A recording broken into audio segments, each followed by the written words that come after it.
네, 잠깐 기도할까요? 주님 감사합니다.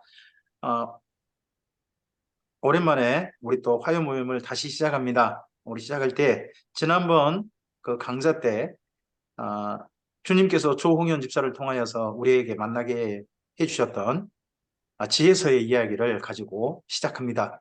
오늘 잠언, 욥기, 전도서의 이 이야기 구성이 다시 한번 우리에게 새롭게 하나님의 지혜로 와닿게 해주시고 그 지혜를 따라 시편으로 나아가게 하시며 아가서로 진행되어지는 참된 지혜의 삶을 꿈꿀 수 있는 우리가 될 수 있도록 주님 선한 길로 인도해 주시옵소서. 네. 성령께서 감화 감동하여 주시되 특별히 모임을 진행하고 함께 토론을 이끌어갈 주님의 사랑 조홍현 집사에게 은혜의 은혜를 더하여 주시옵소서. 오늘 모임이 주님께서 준비하신 기쁜 잔치의 시간이 되기를 소원하오며 예수님 이름으로 기도합니다. 아멘. 네, 네, 제가 이제 호스트를 넘겨드리겠습니다.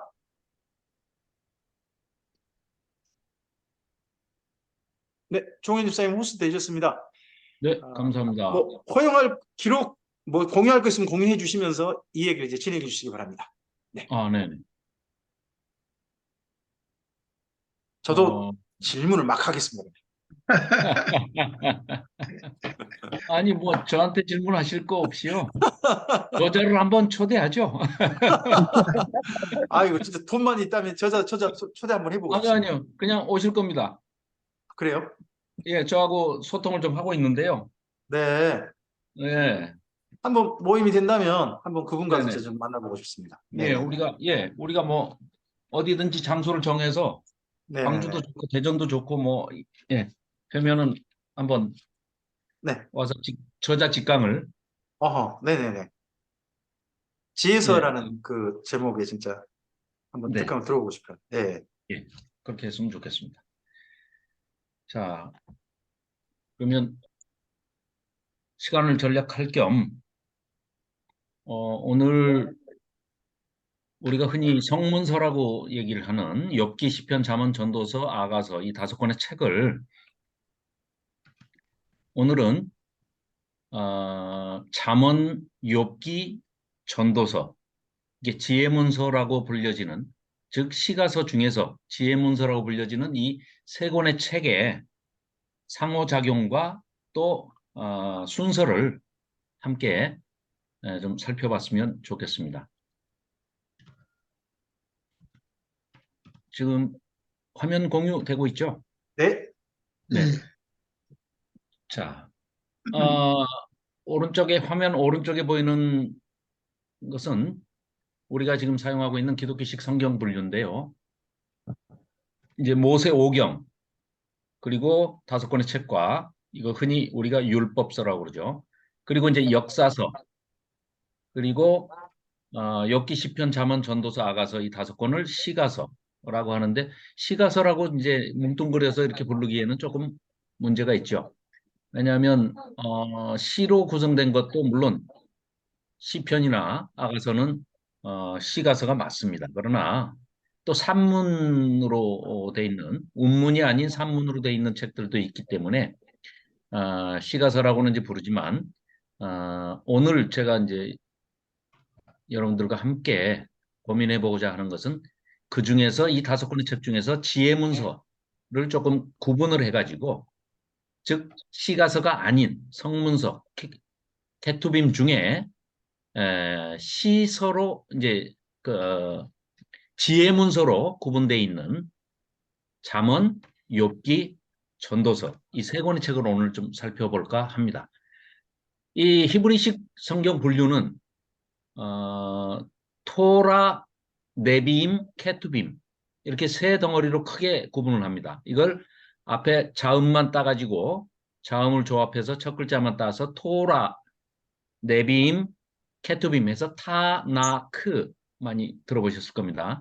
이렇게 히브리식 성경 분류를 하는데 이거는 이제 예수님께서 누가복음 24장이던가요? 예, 거기서 어, 우리에게 이제 일러주신 바가 있죠. 예수님께서 어, 이제 모세의 글과 그리고 또 선지자의 글, 그리고 시편에 이렇게 대표성을 가지고 성경을 이렇게 세 분류를 하시는 것이 이제 그게 바로 타나크, 이 토라, 네비임, 케투빔을 우리한테 소개해 주셨던 그런 분류 방식인데요.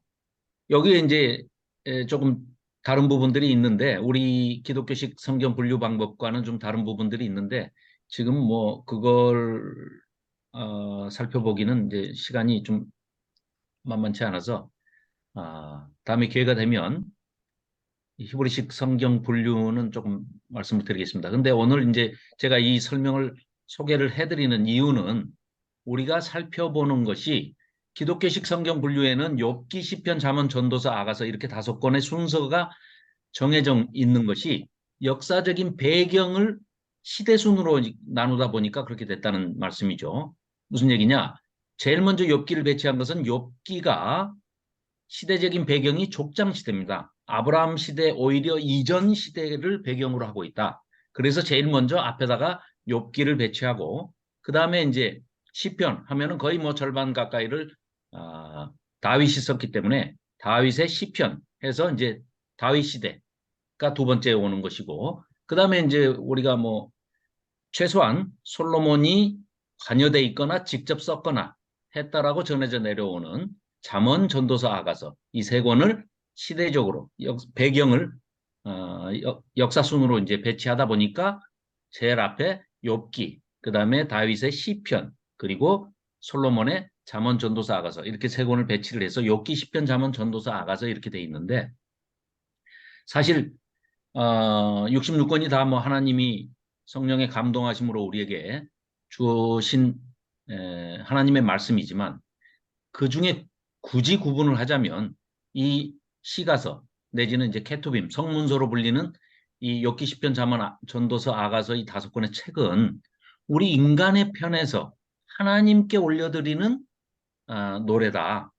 이래서 나머지 61권의 61권의 책은 하늘에서 우리에게로 내려주시는 계시의 책이다. 이렇게 분류를 한다 하면 이 5권의 책, 오늘 살펴볼 이 5권의 책은 인간의 편에서 하나님께 올려드리는 우리의 글이다. 이제 이렇게 할 수가 있겠죠. 그래서 또 살펴보는 순서를 제가 이제 여러분들께 제안을 드리고 싶었던 것은 내용 면에서 지혜서로 분류가 되는 잠언, 욥기, 전도서 이 세 권의 책을 내용 면에서 살펴봤을 때 이 순서로 방금 말씀드린 대로 잠언이 끝나는 지점에서 욥기를 읽어야 훨씬 그 욥기의 욥과 그 세 친구 그리고 엘리후까지 해서 5사람의 그 대화의 방식이라든가 토론 형태, 형식 또 내용 이런 것들이 훨씬 더 이해가 잘 되는 그런 지점이 있기 때문에 반드시 잠언을 먼저 살펴보고 난 다음에 욥기를 살펴보는 게 내용 면에서 훨씬 우리에게 이해가 빠르다.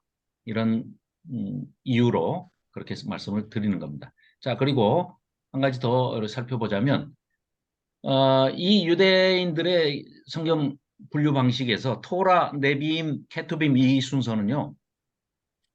이 사람들은 이제 자녀들 교육 방법에 있어서 토라 그러면 율법서는 하나의 큰 뼈대를 갖추는 원리가 된다.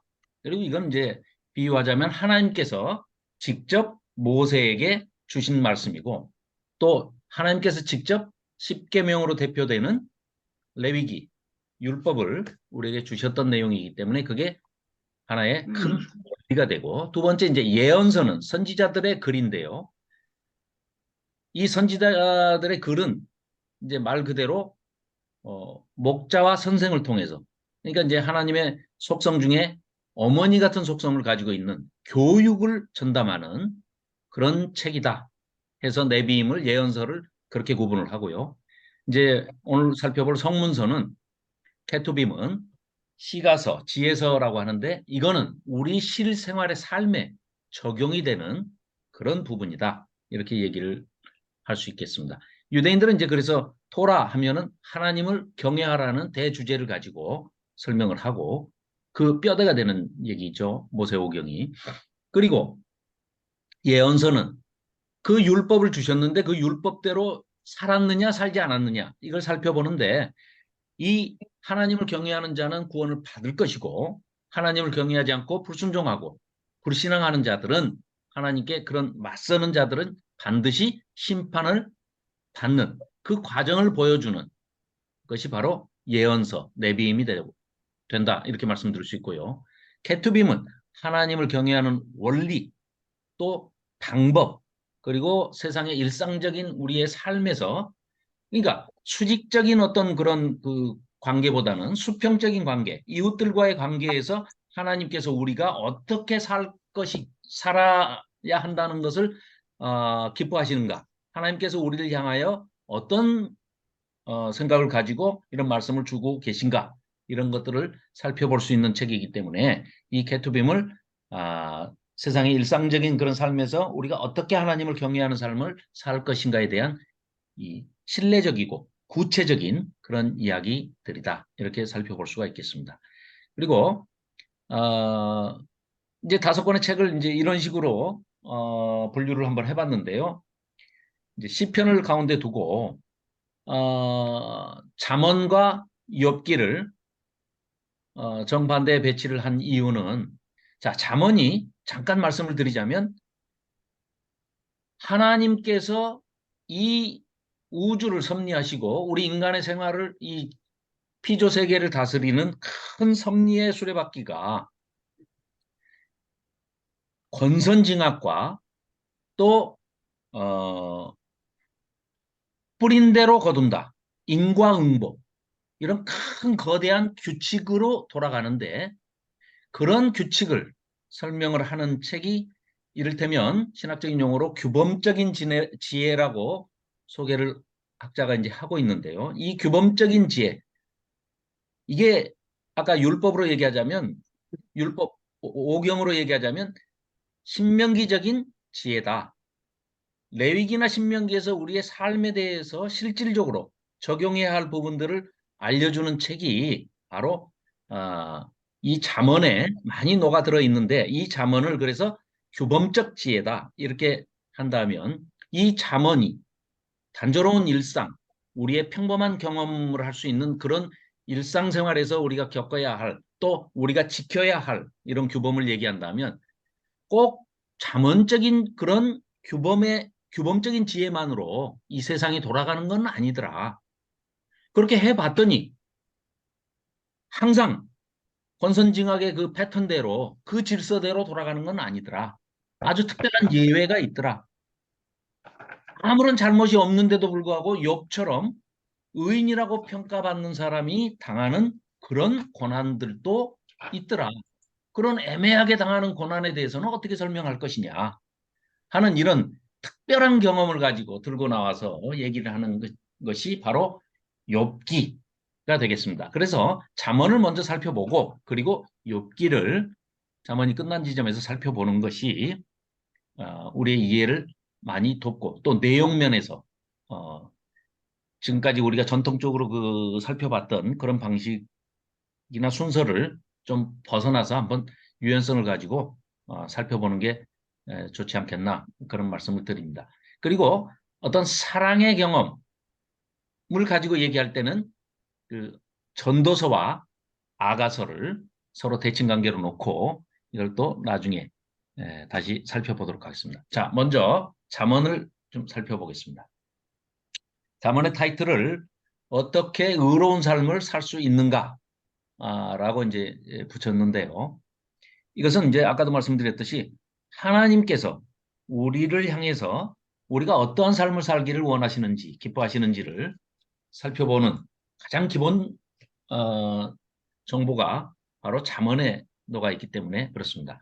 그래서 잠언을 본다면 하나님의 백성들이 착하고 근면하고 공의롭고 정의롭고 또 정직하게 분별력 있는 지혜로 살아가기를 하나님은 원하신다. 이럴 때 이 정직이라는 단어가요. 우리는 이제 흔히 거짓말하지 않는 바르게 얘기하는, 있는 그대로 진실되게 얘기하는 것을 정직이라고 얘기하는 그런 아니스트의 개념을 가지고 이제 얘기, 얘기를 하는데, 이 잠언에서는 정직이라는 게 스트레이트, 바를 정자에다가 고들 찍자를 써가지고요. 일관되게 반드시 가는, 하나님 앞에 뜻을 정해서 하나님의 말씀에 순종하고 어, 곧게 행하는 것을 정직이라고 합니다. 그러니까 잠언에서 나오는 정직이라는 단어의 의미는 공의나 정의나 정직이나 이 모든 것이 다 동일한 의미로 사용되고 있다. 우리가 말하는 거짓말하지 않는 아니스트가 아니고 스트레이트의 개념으로 그런 의미를 가지고 있다. 이걸 이제 뭐 참고로 봐주시면 좋겠고요. 자, 그래서 잠언은 잠언 25장 1절에 보면 히스기야의 신하들이 편집하였다 이렇게 진술을 하고 있습니다.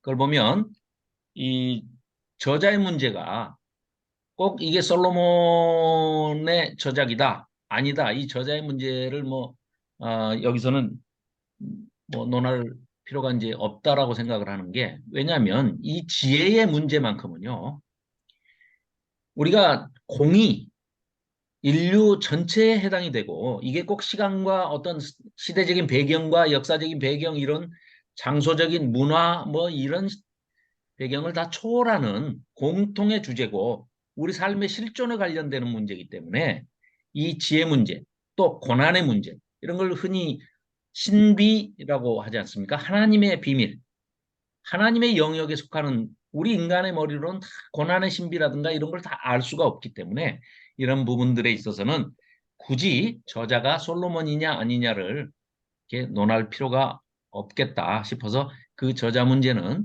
그냥 건너뛰고 다음 소개로 이어가겠습니다. 자, 그래서 잠언의 마샬, 이 잠언이 미슐레 솔로모, 원래 그 히브리어 책 이름이 그렇습니다. 그 미슐레라는 그 단어 자체가 메샬림, 마샬로 우리한테 소개되고 있는데, 그 원래 마샬이라는 뜻이 비교하다, 비유하다, 곁에 두다, 뭐 이런 뜻입니다. 그것은 원어를 설명하기 위해서 어, 쉽게 설명해 주기 위해서 어떤 그 사물을 그 옆에 파라볼레 옆에 곁에 둠으로 인해서 어떤 그 단어의 뜻이 정확하게 더 잘 쉽게 이해되게 하는 그런 언어적인 기법이다. 그걸로서 마샬이라고 하는데, 이게 원어가 솔로몬의 마샬이다 이렇게 이제 됐는데요. 그래서 잠언 1장 한번 살펴보겠습니다. 잠언 1장 1절부터 7절까지의 잠언을 기록하는 목적이 그대로 다 소개가 되어 있습니다. 그래서 제가 한번 읽어보겠습니다.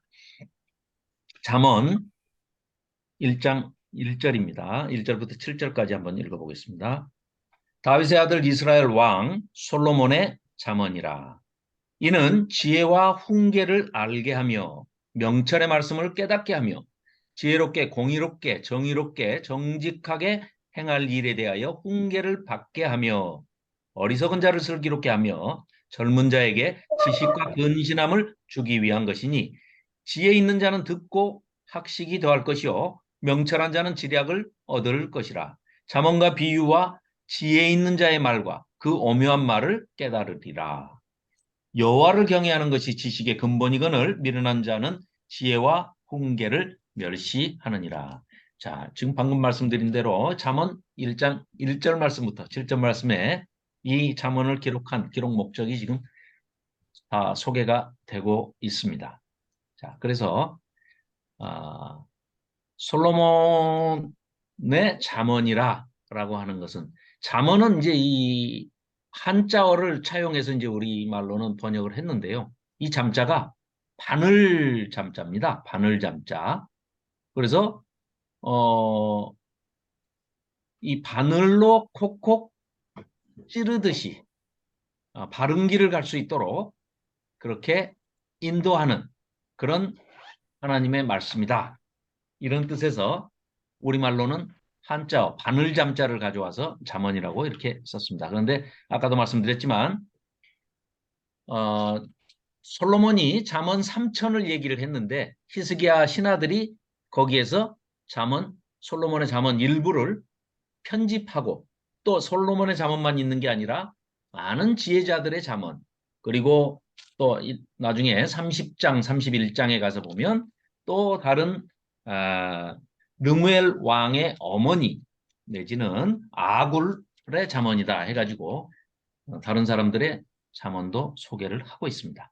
자, 그래서 내용을 잠깐 살펴보면 이 지혜에 관한 한 지혜의 화신 그러면은 우리가 흔히 뭐 솔로몬이 가장 지혜로운 사람이다. 이건 뭐 하나님께서 그렇게 은혜를 주셨기 때문에 그건 누구나 다 자타가 공인을 하는 그런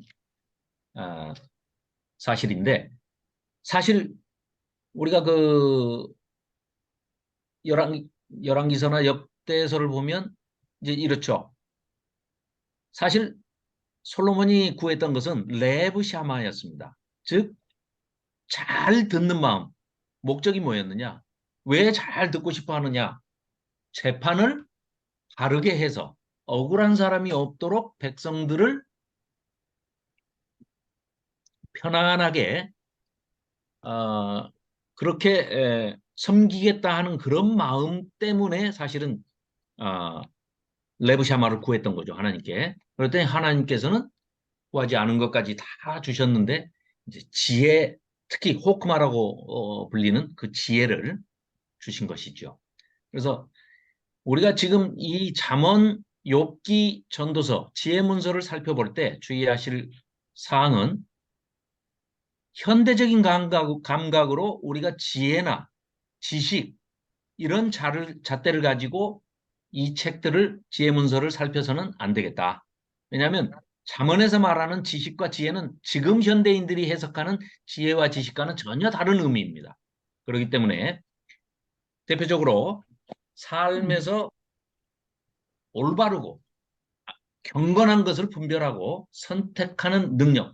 즉 그러니까 모든 지혜의 근본이 하나님을 경외하는 것에서 시작이 된다, 비롯된다라고 지금 밝히고 있고 자, 잠언서에서도 방금 말씀 읽어드렸지만 7절에 여호와를 경외하는 것이 지식의 근본이거늘 이렇게 지금 얘기하고 있는데요. 9장 10절에 한번 보시면은요. 잠언 9장 10절을 보시면 거기에서도 마찬가지로 똑같은 내용인데 지식이라는 단어를 쓰고 있습니다. 지혜라는 단어를 쓰고 있습니다. 여기서는 1장 7절에서는 지식의 근본이라고 그랬는데 9장 10절을 보시면은요. 여호와를 경외하는 것이 지혜의 근본이요 거룩하신 자를 아는 것이 명철이니라. 이렇게 지금 얘기를 하고 있습니다. 그래서 지식과 지혜를 우리가 굳이 구분해서 현대적인 그런 해석법으로 해석을 하실 필요가 없다. 거의 다 비슷한 용례로 지금 사용을 하고 있습니다. 자, 15장 33절도 마찬가지고요. 자, 그래서 결국은 자, 솔로몬이 받은 은사는 우리 열왕기상 4장 29절부터 34절에 잘 나와 있죠. 그래서 하나님께서 지혜와 총명을 심히 많이 주시고 또 넓은 마음, 레브 샤마를 주시되 바닷가의 모래같이 하시니 솔로몬의 지혜가 동쪽 모든 사람의 지혜와 애굽의 모든 지혜보다 뛰어난지라 이렇게 나오고 있습니다. 그리고 솔로몬이 받은 그 지혜와 지식의 은사에 대해서 이사야서는 이렇게 얘기하고 있습니다. 지혜가 곧 여호와의 영, 곧 지혜와 총명의 영이요 모략과 재능의 영이요 지식과 여호와를 경외하는 영이 강림하시리니 이렇게 소개를 하고 있습니다.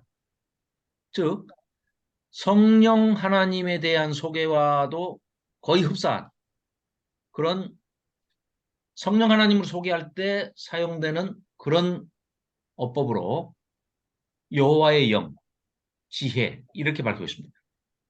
신명기에서도 마찬가지로 신명기 34장 9절에서도 모세가 여호수아에게 안수할 때 그 여호수아에게 지혜의 영이 충만하니 이렇게 소개를 하고 있고요. 고린도 신약에 와서는 고린도전서 1장 24절에 보면 예수님을 바울이 소개할 때 이렇게 소개하고 있습니다. 오직 부르심을 받은 자들에게는 유대인이나 헬라인이나 뭐 이방인 할 거 없이 그리스도는 하나님의 능력이요. 그리스도가 바로 하나님의 지혜니라 이렇게 소개를 하고 있습니다. 그렇다면 지금 이 지혜가 우리가 알다시피 하나님은 사랑이시라라고 우리가 흔히 표현을 하듯이 하나님의 속성 중에 대표적인 속성 사랑을 하나님은 사랑이시라 예수님은 사랑이시라 우리가 이렇게 표현하듯이 창조하실 때에도 그 창조의 동역자였고 그 현장에서 같이 실행을 하셨던 실행자이셨던 하나님과 예수 그리스도 예수님께서 예수님의 속성을 소개할 때도 예수님은 하나님의 지혜시다. 이렇게 소개를 하고 있는 뜻으로 우리가 해석을 할 수가 있겠습니다. 자, 그래서 자, 뭐 신약과 이제 연결된 것은 뭐 우리가 생략하더라도요. 성경을 통해서 우리는 진리를 바르게 알아야 될 것이고 역사를 통해서 진실을 바르게 알아야 되는데 그러려면은 우리가 이것을 검증을 해봐야 됩니다. 그렇죠? 성경과 역사를 모르면 속습니다. 근데 사실 이 속는다는 게 두 가지 의미 아니겠습니까? 사실이 아닌 것을 사실로 믿는 것도 속는 겁니다. 그런데 사실인 것을 믿지 않으면 그것도 그 사람은 속고 있는 겁니다. 그죠? 그러듯이 우리가 이 성경과 역사를 다르게 알아야만 하고 또 그러기 위해서는 지혜가 우리에게 절실하게 요청이 되는데 그 지혜 문서 그러니까 지혜 문서로서 잠언이나 전도서나 욥기 세 가지 책 중에 한 권만 어, 주어도 정리가 다 될 것 같으면 굳이 세 권을 이렇게 쓰실 필요가 없을 텐데 우리에게 이렇게 세 권의 지혜 문서를 주셨다는 것은 각자가 잠언이 얘기하고 있는 지혜와 전도서가 얘기하고 있는 지혜 또 욥기가 얘기하고 있는 지혜가 다 서로 보이스 칼라가 다르듯이 음색이 다르듯이 다 다른 목소리를 내고 있습니다. 그러나 서로가 서로를 방해하거나 부정하거나 극단적으로 거절하는 게 아니라 밀어내는 게 아니라 이 음색이 다 다른 세 가지의 목소리가 너무나 아름다운 하모니를 이루면서 코러스로 합창으로 우리에게 메아리 쳐서 아주 아름다운 목소리를 내주고 있습니다. 그렇기 때문에 우리는 각 권의 잠언과 전도서와 욥기 이 각 권의 지혜 문서들이 얘기하는 것들을 면밀히 우리가 좀 구별을 해서 잘 이 지혜 문서를 통해서 우리가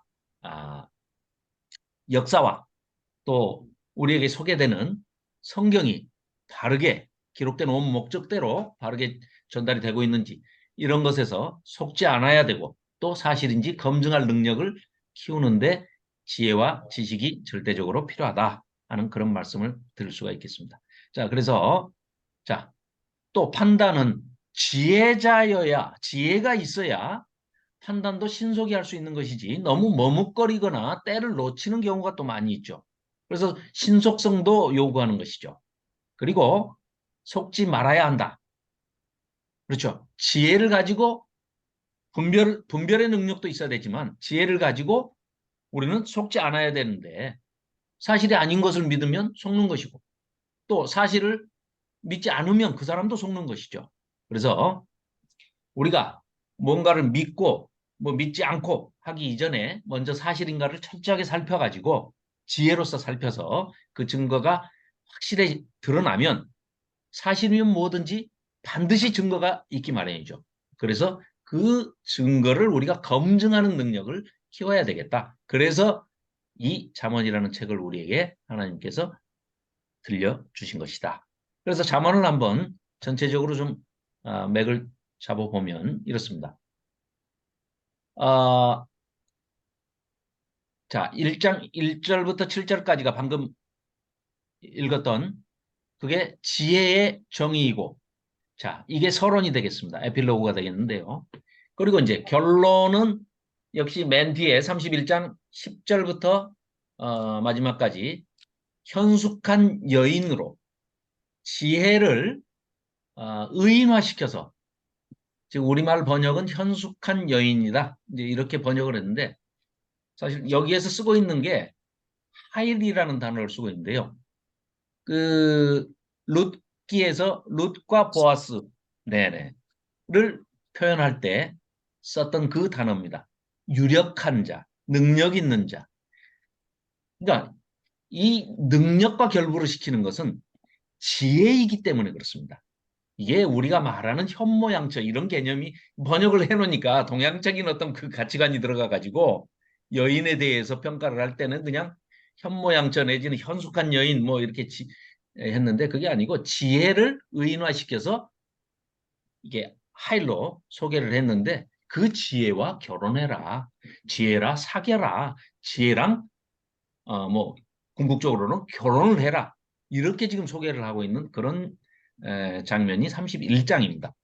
그래서 1장 8절부터 9장 18절까지가 지혜의 가치에 대해서 지혜란 이런 것들이야 라고 소개를 하는 그런 내용들이고요. 10장에서부터 31장 9절까지가 지혜를 우리가 살면서 어떻게 실천하면서 살아야 하느냐 하는 것을 자녀들아 하는 형식으로, 그러니까 지금 잠언이 얘기하는 그 지혜를 배워야 할 대상들은 나이가 어린 자녀들입니다. 그런데 나중에 살펴보겠습니다만 전도서에 가면 전도서에서는 잠언은 지혜 이런 것들이 나이가 많은 그 원숙함, 연로함에서 그 경험과 체험이 많이 있는 사람들이 그런 경험과 체험을 통해서 하나님이 이 창조 세계에 피조 세계에 부여하신 그런 어떤 질서나 패턴 뭐 이런 것들을 어, 많이 경험한 사람이 지혜자다 이렇게 얘기를 하고 있는데, 전도서는 또 정반대의 얘기를 하고 있습니다. 그러지 않은 경우도 있다라고 소개를 하는 책이 또 전도서거든요. 그래서 1차적으로는 잠언이 이 지혜를 우리가 삶에서 실천을 해라 하고 소개를 하는 것이 거의 본론의 본문의 대부분입니다. 그래서 신학적인 주제를 어떻게 의로운 삶을 살 수 있는가 하는 타이틀로 잡아봤습니다. 자, 이것은 나중에 시편을 소개할 때 이제 시냐 아니냐, 운문이냐 산문이냐를 구분을 하는 가장 대표적인 게 평행법을 사용하고 있느냐 그러면 시, 히브리어는요. 평행법을 사용하지 않고 있으면 산문, 이렇게 구분을 한다고 그럽니다. 뭐 이걸 이제 설명을 드릴 만한 제가 실력도 안 되고 또 시간도 없고 그래서 넘어가겠습니다만은, 그 지혜란 무엇인가라는 책에 그래도 자세히 소개가 되어 있기 때문에 그걸 참고로 하시면 아, 매우 좋을 것 같습니다. 그래서 이 부분은 대로 이제 소개만 하고 넘어가도록 하겠습니다. 그런데 잠언에서 사용된 게 이런 동의적 평행법, 또 반의적 평행법, 뭐 비교 평행법, 수적 평행법, 이건 이제 넘버, 수를 얘기합니다. 그리고 이미지를 통한 표현법, 이런 것들이 이제 쭉 이렇게 나와 있는데요. 이건 이제 책을 좀 참고하시는 게 좋을 것 같습니다. 자, 그러면은 잠언과 어, 잠언에 대해서 먼저 좀 살펴보겠습니다.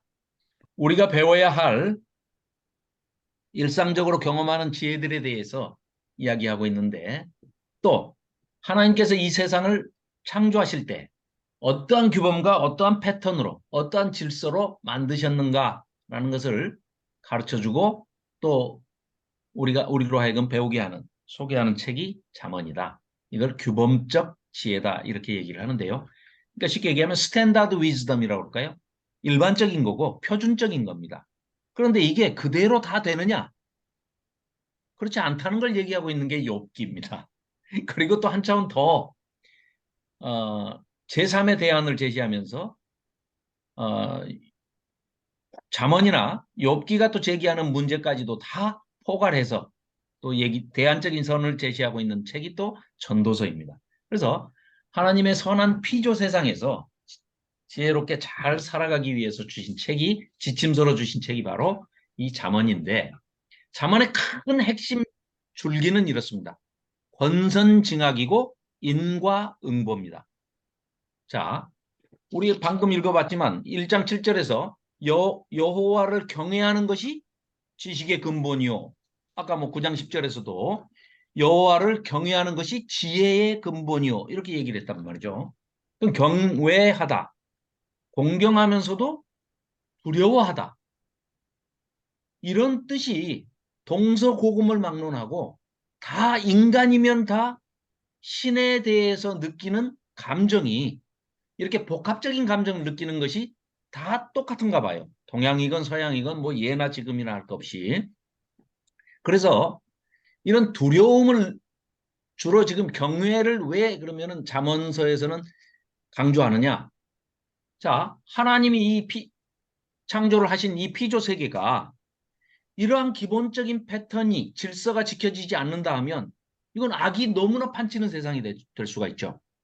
악한 일을 하면 하나님께서 반드시 심판을 하시고 착한 일을 하면 보상해 주시고 악한 일을 하면 벌 주신다. 뿌린 대로 거둔다. 콩을 심으면 콩을 거두고 팥을 심으면 팥을 거둔다. 인과응보. 이 큰 틀에서 거의 10중 8구는 열의 아홉, 여덟 아홉은 다 이 규범적인 지혜에서 이루어지는 패턴이다.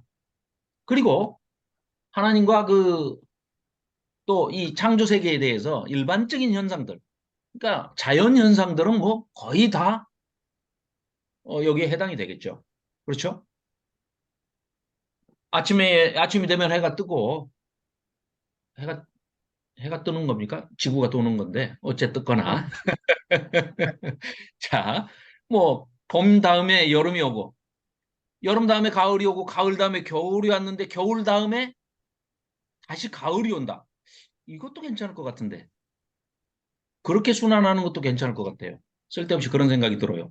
봄, 여름, 가을, 겨울, 가을, 여름, 봄, 여름, 가을, 겨울 이렇게 순환 이게 뭔가 이유가 있을 겁니다. 그죠?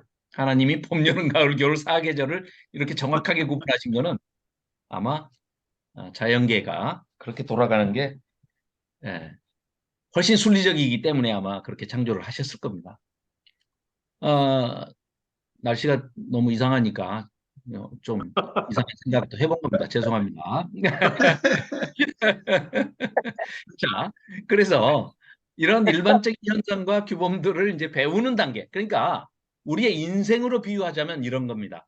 잠언은 초등학교, 중학교, 고등학교, 대학 시절을 보내는 학창 시절을 보내는 어린 시절이 잠언에 비유될 수 있고요.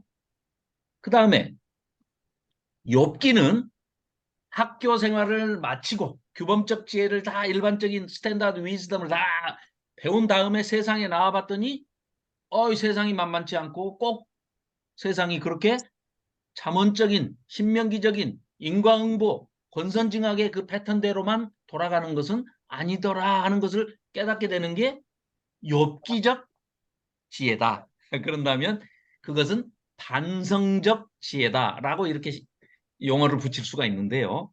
그 반성적이라는 게 뭘 후회하고 되돌아서서 반성하고 이런 뜻보다는 반문하고 성찰해 보는 것. 이렇게 자 잠언에서 말하는 것은 이러이러한 패턴대로만 된다고 인과응보 권선징악의 패턴을 얘기하는데 실제로는 이렇게 안 되는 경우가 많이 있던데요. 이럴 경우에는 어떻게 합니까? 하고 되물어보는 그리고 성찰해 볼 수 있는 그래서 반성적 지혜다. 이렇게 이름을 붙였는데 또 욥기처럼 그런 특별한 케이스도 있겠지만 또 우리가 그 욥이 당했던 그러한 일들은 우리 인간들이 이해할 수 있는 이해 영역을 넘어서는 부분이 분명히 또 있을 수 있다. 욥의 주장은 그거였고 욥의 세 친구들과 엘리후의 주장은 아니야. 인과응보. 네가 뭔가 죄를 지었으니까 벌을 받은 거야. 거짓말하지 마. 네가 무슨 니까짓 게 의인이야. 하나님이 실수하시는 분이 아니야. 의인을 하나님이 뭐 이렇게 벌을 주신다고? 그럴 리가 없어 하고 열렬히 하나님을 변호하죠. 그 세 친구와 엘리후가. 그러면 그 사람들은 잠언적 지혜, 잠언에서 말하는 모든 그런 규범적인 지혜들이 그 패턴들이 절대적이고 기계적으로 지배하고 있는 세상이다. 그리고 하나님은 실수하시는 분이 아니다. 라는 것을 너무 지나치게 변호하다 보니까 오히려 이제 그분들한테 이런 이제 얘기를 해볼 수가 있죠. 천상회의가 일어나가지고 하나님과 마귀 사탄 사이에 그런 하나님의 허용하심이 있어서 이제 이런 일들이 벌어지게 됐는데 그런 내용을 욥도 모르지만 욥의 세 친구도 모르고 엘리후도 모릅니다. 거기 등장인물은 다 몰라요. 아무도 모릅니다. 그러나 그 욥기를 보고 있는 독자인 우리나 하나님이나 천상세계에 있었던 그 존재들은 다 아는 사실이죠. 만일에 그런 천상회의의 그런 내용들을 알았다면 욥기가 저렇게 42장까지 저렇게 어려운 내용을 근데 이제 사실 우리가 그런 안경을 끼고 그런 관점으로 다시 들여다보면 어려운 내용이 아닙니다. 내용을 전부 살펴보면 하나같이 인과응보의 그 잠언적인 그 잣대를 가지고 모든 것을 재고 있는 그런 친구들을 볼 수가 있고요.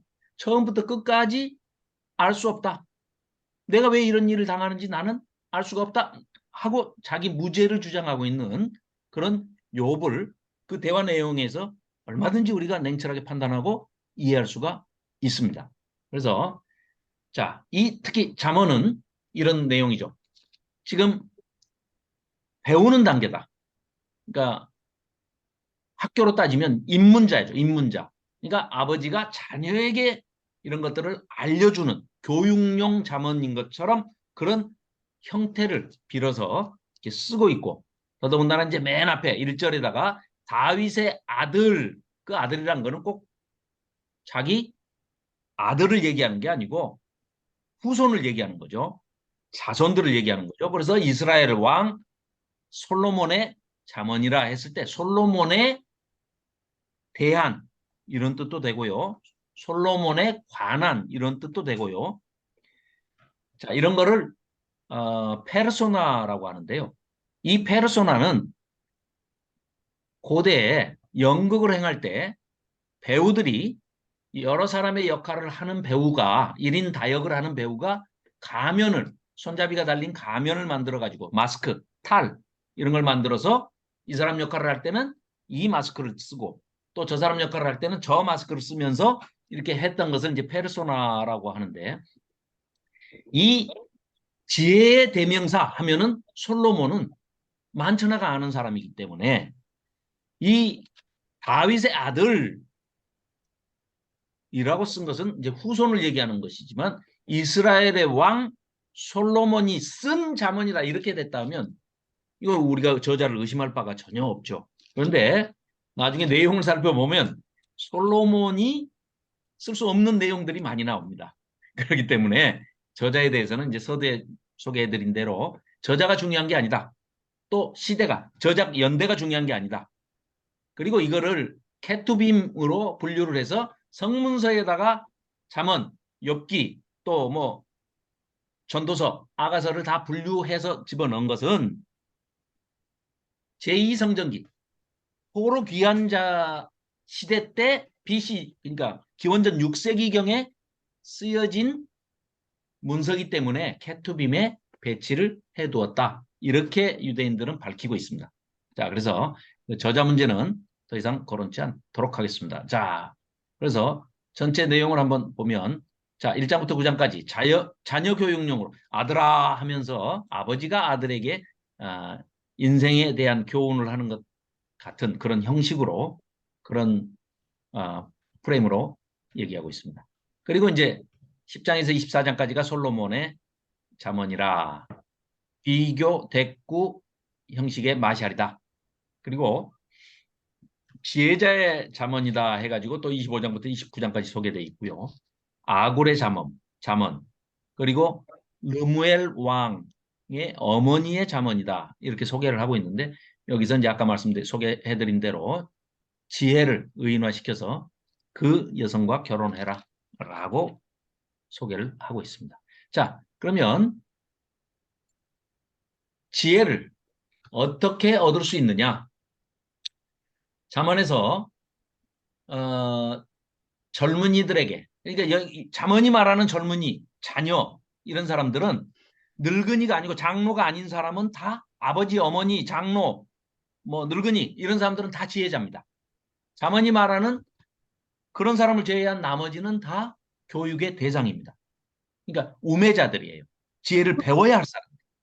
그래서 젊은이라는 명칭으로 대표해서 쓰고 있는데, 자, 세계와 사물의 현상을 주의 깊게 관찰함으로써 지혜를 얻을 수가 있다. 그래서 6장 6절부터 8절을 보면은요, 대표적으로 개미에게 보고 배워라 하면서 이 게으른 자여 하고 지금 질책을 하고 있습니다.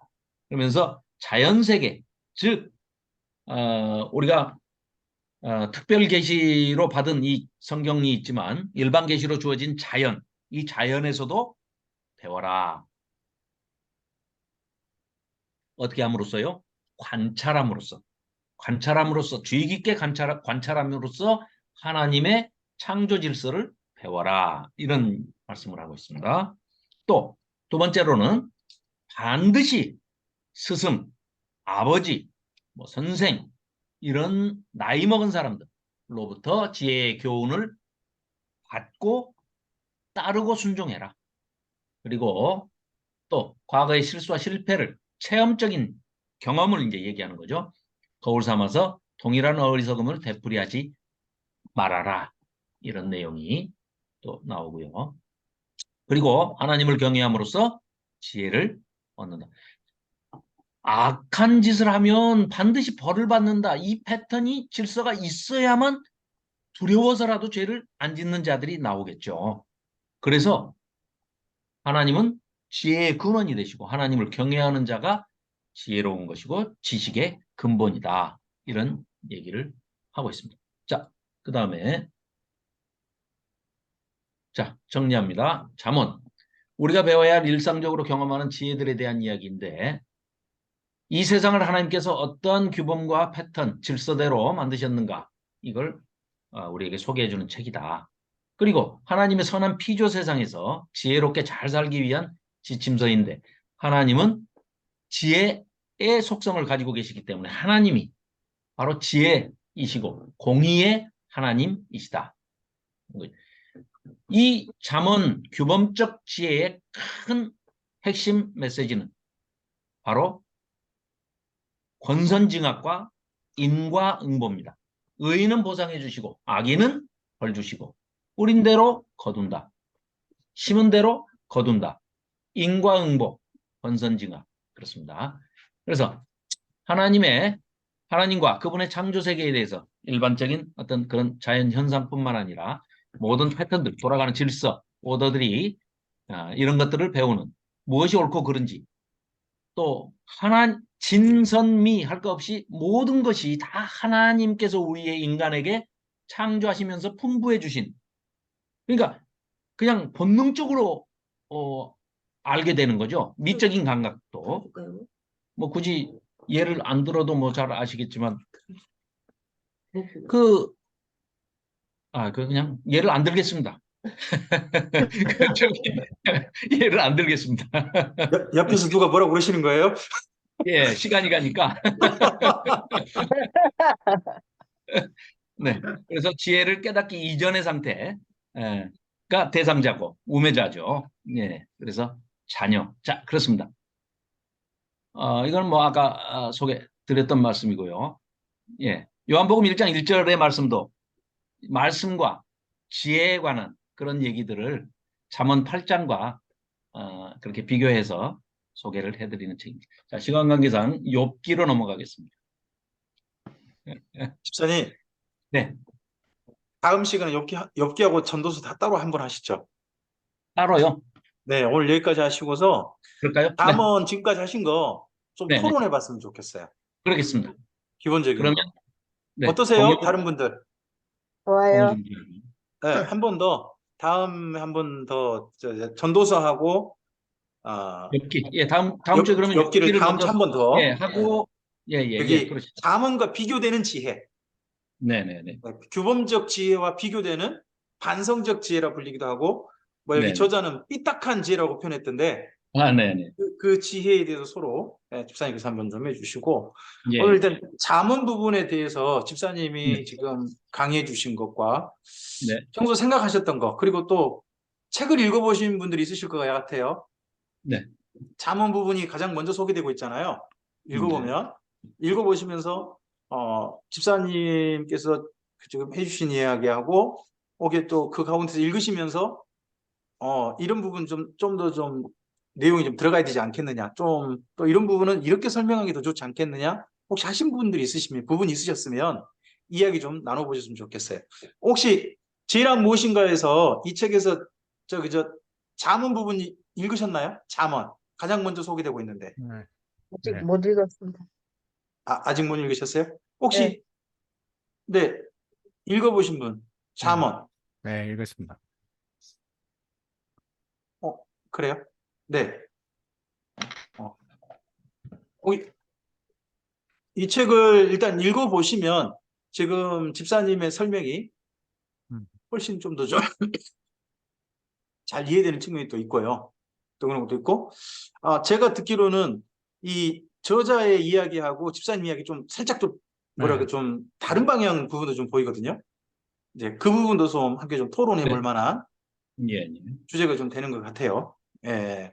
그래서 함께 먼저 오늘 이야기 들어보시면서 집사님께서 너무 잘 정리해 주셨거든요. 사실 본문에 제가 읽어보지 못한 부분을 또 따로 해주셨어요. 잠언 부분. 혹시 그거 노 목사님께 따로 들으신 거예요? 아, 네, 네. 노 목사님 것도 제가 잠언 전체 그죠? 다시 읽고 그죠. 정리하고요. 잠언 할 때 노 목사님이 아, 정리하셨던 내용, 네, 네. 이런 식으로 봐라 하고 하셨던 내용이 들어가 있는 것 같아요. 네. PPT는 훨씬 더 많습니다만 오늘 세 권을 다 해야 되는 줄 알고 다 뺐어요, 음, 지금. 아, 아, 네. 일단 제가 강좌 잠언만 때는 못 들어본 내용인 거 보니까 아마 네. 따로 산청에서 네, 네, 네. 설교하신다든지 그때 사용하셨던 파워포인트 같아요. 네, 네. 그죠? 따로 노 만든 게 목사, 있습니다. 노 그쵸. 목사님 거, 네. 네. 세상에 들으면서 강사들한테도 공유 안 되는 게 집사님께 가 있군요. 아, 제가 만든 겁니다, 보고. 아, 노 목사님 주신 강좌를 게 보고, 아니고, 예, 예. 강좌를 보고 주신, 제가 만든 겁니다, 정리해서. 그렇습니까? 네네. 그렇습니까? 하여튼 네. 저희한테 공유가 안 된 거에서, 뭐야, 우리한테는 안 주고 집사님한테 줬나? 한 생각이 제가 들어서. 드릴게요. 제가 이제 잠언을 못 들어본 부분이 좀 있어서요. 네. 예, 맞습니다. 네. 노 목사님 최근에 하신 거를 제가 다시 정리한 겁니다. 그런 부분도 약간 좀 있고, 그런 게 좀 있더라고요. 어, 그 근원이라는 말에 있죠. 이제 잠언의 근원, 이제 하나님을 네네. 경외하는 것이 지혜의 근원이다, 근본이다 할 네, 때, 근본이다. 그 네네네. 근원, 근본이라는 말에 여기 저자의 설명은 네네. 시작, 출발로 해놨어요. 네, 그렇습니다. 그러니까 지혜의 레시트. 시작이, 예. 지혜라는 것의 시작은 하나님을 경외하면서부터 출발되는 것이다. 예. 거기서 저는 근본이라고 하니까 맨 밑바탕이다 생각을 늘 가졌는데, 이 예, 시작이다, 예. 출발이다 하는 의미로 보니까, 처음이고 시작이다. 그러니까 거기서부터 이제 발걸음을 떼기 시작한다. 네네네. 프레시트 그러니까 할 때, 예, 레시트. 예, 네. 하나님을 경외함이 없으면 애초에 지혜는 출발되지 않는 거, 음. 시작도 안 되는 걸로 여기 저자가 설명을 해놔서 네네. 저는 그 부분이 우리 성경에 나타나는 근본이다, 근원이라는 설명보다는 그런 그 번역보다는 네. 훨씬 좀 더 좀 마음에 좀 저는 네네네. 와닿더라고요. 혹시 그 네네. 부분 읽어보셨나요? 네. 저기 하나님을 경외하는 것이 네. 하나님을 경외하는 것을 하나님을 경외하는 것이 우선순위가 되는 거. 이제 여기서 저자 이야기는 예, 우선순위가 아니라 그게 예, 시작이다. 그게 시작이다. 지혜의 네네. 시작은 지혜라는 건 어디서 시작되느냐? 출발하느냐? 하나님을 경외함에서부터 시작되는 것이 지혜지. 경외함이 애초에 없으면 지혜도 시작되지 않는 거다. 그러니까 하는 네, 그런 맞습니다. 이야기로 맨 처음에 이게 근본이란 말을 번역을 해놨어요. 테일라하고 또 한 단어가 또 뭐 다른 단어가 있었던 것 같은데 레시트, 그런가요? 예, 레시트입니다. 레시트하고 테일라 해서 예, 그게 예. 그러니까 태초입니다. 태초. 우리 창세기에서는 프레시트 할 태초라고 때, 번역된 거. 프레시트 네네. 할 때 뚝 빼면 레시트하고 네네네. 그다음에 테힐라. 네, 예, 테일라하고 레시트입니다. 예, 시작이다. 네. 맨 처음 출발이다. 뭐 이 부분은 상당한 좀 부분이 좀 생각해 볼 만한 부분 같고요.